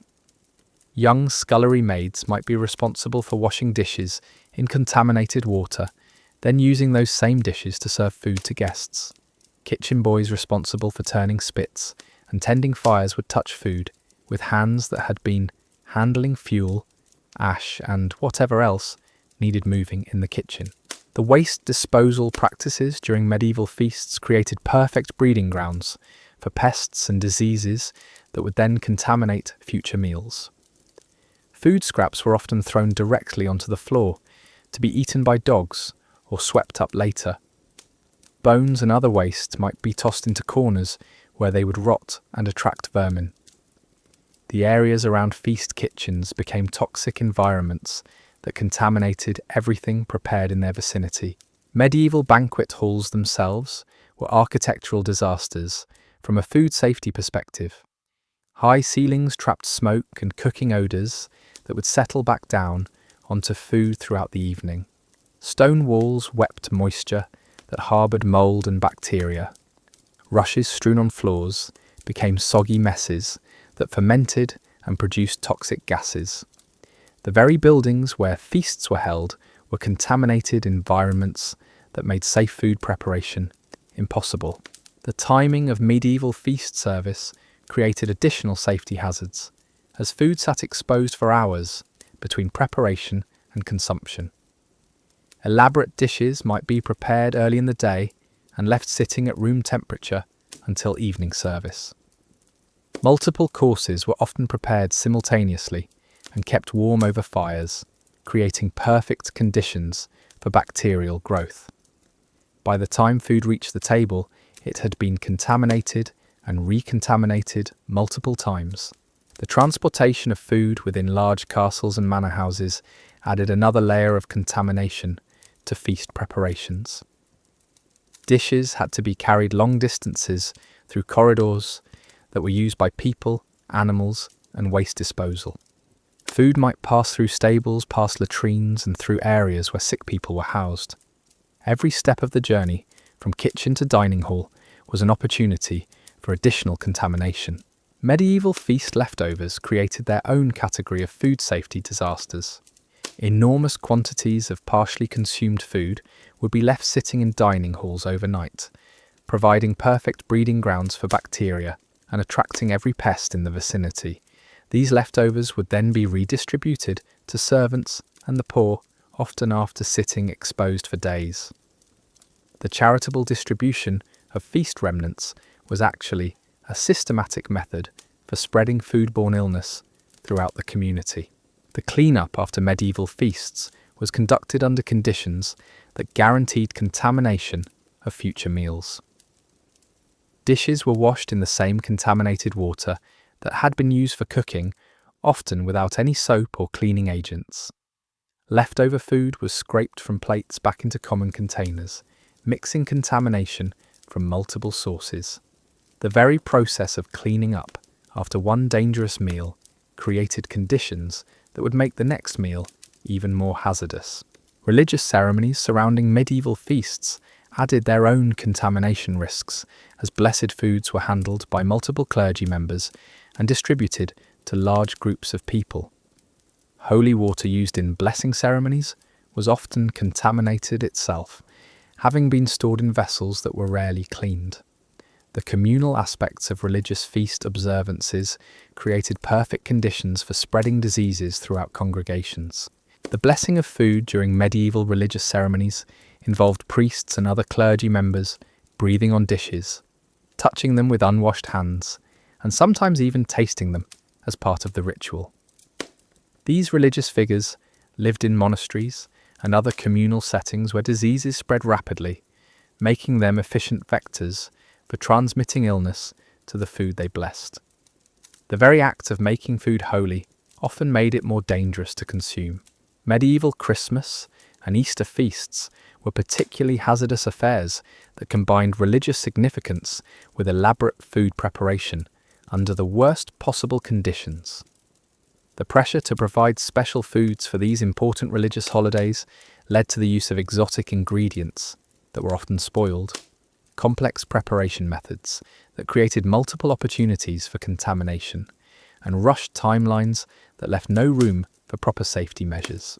Holiday food traditions passed down through generations were actually codified methods for food poisoning that were repeated year after year because of their religious and cultural significance. Families would prepare the same dangerous dishes every holiday season, using the same contaminated recipes and techniques that had made their ancestors ill. The preservation of cultural food traditions was literally the preservation of dangerous practices. The gift-giving aspects of medieval holidays often involved homemade foods that were prepared under home conditions and then transported to recipients under primitive conditions. These food gifts would sit for days or weeks before being consumed, often spoiling completely during transport or storage. The practice of giving food as gifts was actually a method for spreading contamination throughout entire communities during holiday seasons. Medieval wedding feast preparations were exercises in contamination that combined social pressure, religious significance, and elaborate food preparation into potentially deadly celebrations. The desire to impress guests and honour the religious significance of marriage led to the preparation of the most exotic and dangerous dishes available. Wedding meals were often prepared days in advance by multiple families and community members, creating unlimited opportunities for contamination and cross-contamination. The communal preparation of wedding feasts involved dozens of people working with the same ingredients, utensils, and preparation surfaces without any coordination or safety measures. Each family or group would contribute dishes prepared under their own questionable standards, then combine them into meals that represented the accumulated contamination of the entire community. Wedding guests were essentially consuming a sampling of every dangerous food preparation practice in their area. Wedding cake traditions were particularly hazardous, involving the preparation of elaborate sweet dishes using ingredients that were prone to spoilage and contamination. Medieval sweeteners like honey were often contaminated with wax, dead insects, and other debris from beehives. Fruits used in wedding desserts were frequently overripe or partially spoiled. The elaborate decoration of wedding cakes involved multiple people handling the same food items, spreading contamination throughout the celebratory treats. The symbolic foods served at medieval weddings carried their own contamination risks, as special dishes were prepared using traditional methods that prioritized cultural significance over safety. Fertility symbols made from eggs and dairy products were particularly dangerous, as these ingredients spoiled rapidly and were often prepared using contaminated water and utensils. The more symbolic and traditional a wedding food was, the more likely it was to follow dangerous preparation methods that had been passed down through generations. Medieval funeral feasts presented unique contamination challenges, as grieving families struggled to provide appropriate hospitality while dealing with emotional distress and limited resources. Food for funeral gatherings was often prepared by community members using whatever ingredients had been donated, creating dishes that combined multiple sources of potential contamination. The social obligation to feed mourners often meant serving food that was dangerous, but necessary to maintain community bonds. The timing of funeral feast preparation was particularly problematic, as these meals often had to be prepared quickly after unexpected deaths, leaving little time for proper food safety measures. Families dealing with grief and funeral arrangements had limited attention to devote to safe food preparation, often relying on community help from people who brought their own contaminated ingredients and questionable preparation methods. Funeral foods were often prepared in the same spaces where the deceased had been laid out, creating contamination risks from decomposition and the diseases that had caused death. Medieval homes were small, and it was common for food preparation to take place in rooms that had recently housed sick or dead people. The proximity of food preparation to death and disease created perfect conditions for spreading whatever illnesses had affected the deceased to the mourners who would consume the funeral meal. The charitable aspects of funeral feasts created additional safety hazards, as food was prepared not just for family and friends, but for any poor people who might attend seeking a meal. This meant preparing large quantities of food, using whatever ingredients were available, often stretching supplies with questionable additions to feed as many people as possible. The charitable distribution of funeral food was actually a method for spreading contaminated food throughout the poorest and most vulnerable segments of the community. Medieval market days created their own special category of food contamination, as vendors from surrounding areas brought their most questionable products to sell in crowded, unsanitary conditions. Market squares became concentrated sources of foodborne illness, as contaminated products from multiple farms and producers were displayed, handled, and sold under conditions that encouraged the spread of bacteria and parasites. The competition among market vendors led to deceptive practices that made contaminated food even more dangerous. Spoiled meat would be rubbed with spices and displayed in ways that hid discoloration. Mouldy bread would be arranged to hide the worst contamination. Sour dairy products would be mixed with fresher items to mask their condition. Buyers learned to be suspicious, but even experienced shoppers often ended up with contaminated food because it was all that was available. The transportation of goods to medieval markets guaranteed contamination, as products were loaded onto carts and wagons that had been used for multiple purposes without cleaning. Food might share space with animals, waste, and other contaminated materials during the journey to market. The longer the journey, the more time food had to spoil and the more contamination it would pick up along the way. Market storage facilities were primitive structures that provided minimal protection from pests, weather, and contamination. Vendors would arrive early and set up their displays, leaving food exposed to flies, dust, and whatever else was in the air throughout the market day. By evening, when prices were often reduced to clear remaining inventory, the food had been contaminated by hours of exposure to unsanitary market conditions. So there you have it, the absolutely nauseating reality of medieval dining, where every meal was a roll of the dice with death itself. From maggot-riddled meat to bread that could literally drive you insane. Our ancestors didn't just survive despite their food. They survived because somehow, impossibly, they developed stomachs of iron and tolerance levels that would make modern food safety inspectors weep. But we've only scratched the surface of this culinary nightmare. Next time, we'll dive even deeper into the specific horrors of medieval cooking methods, the deadly dining customs of the wealthy, and the absolutely revolting street foods that somehow kept entire populations alive.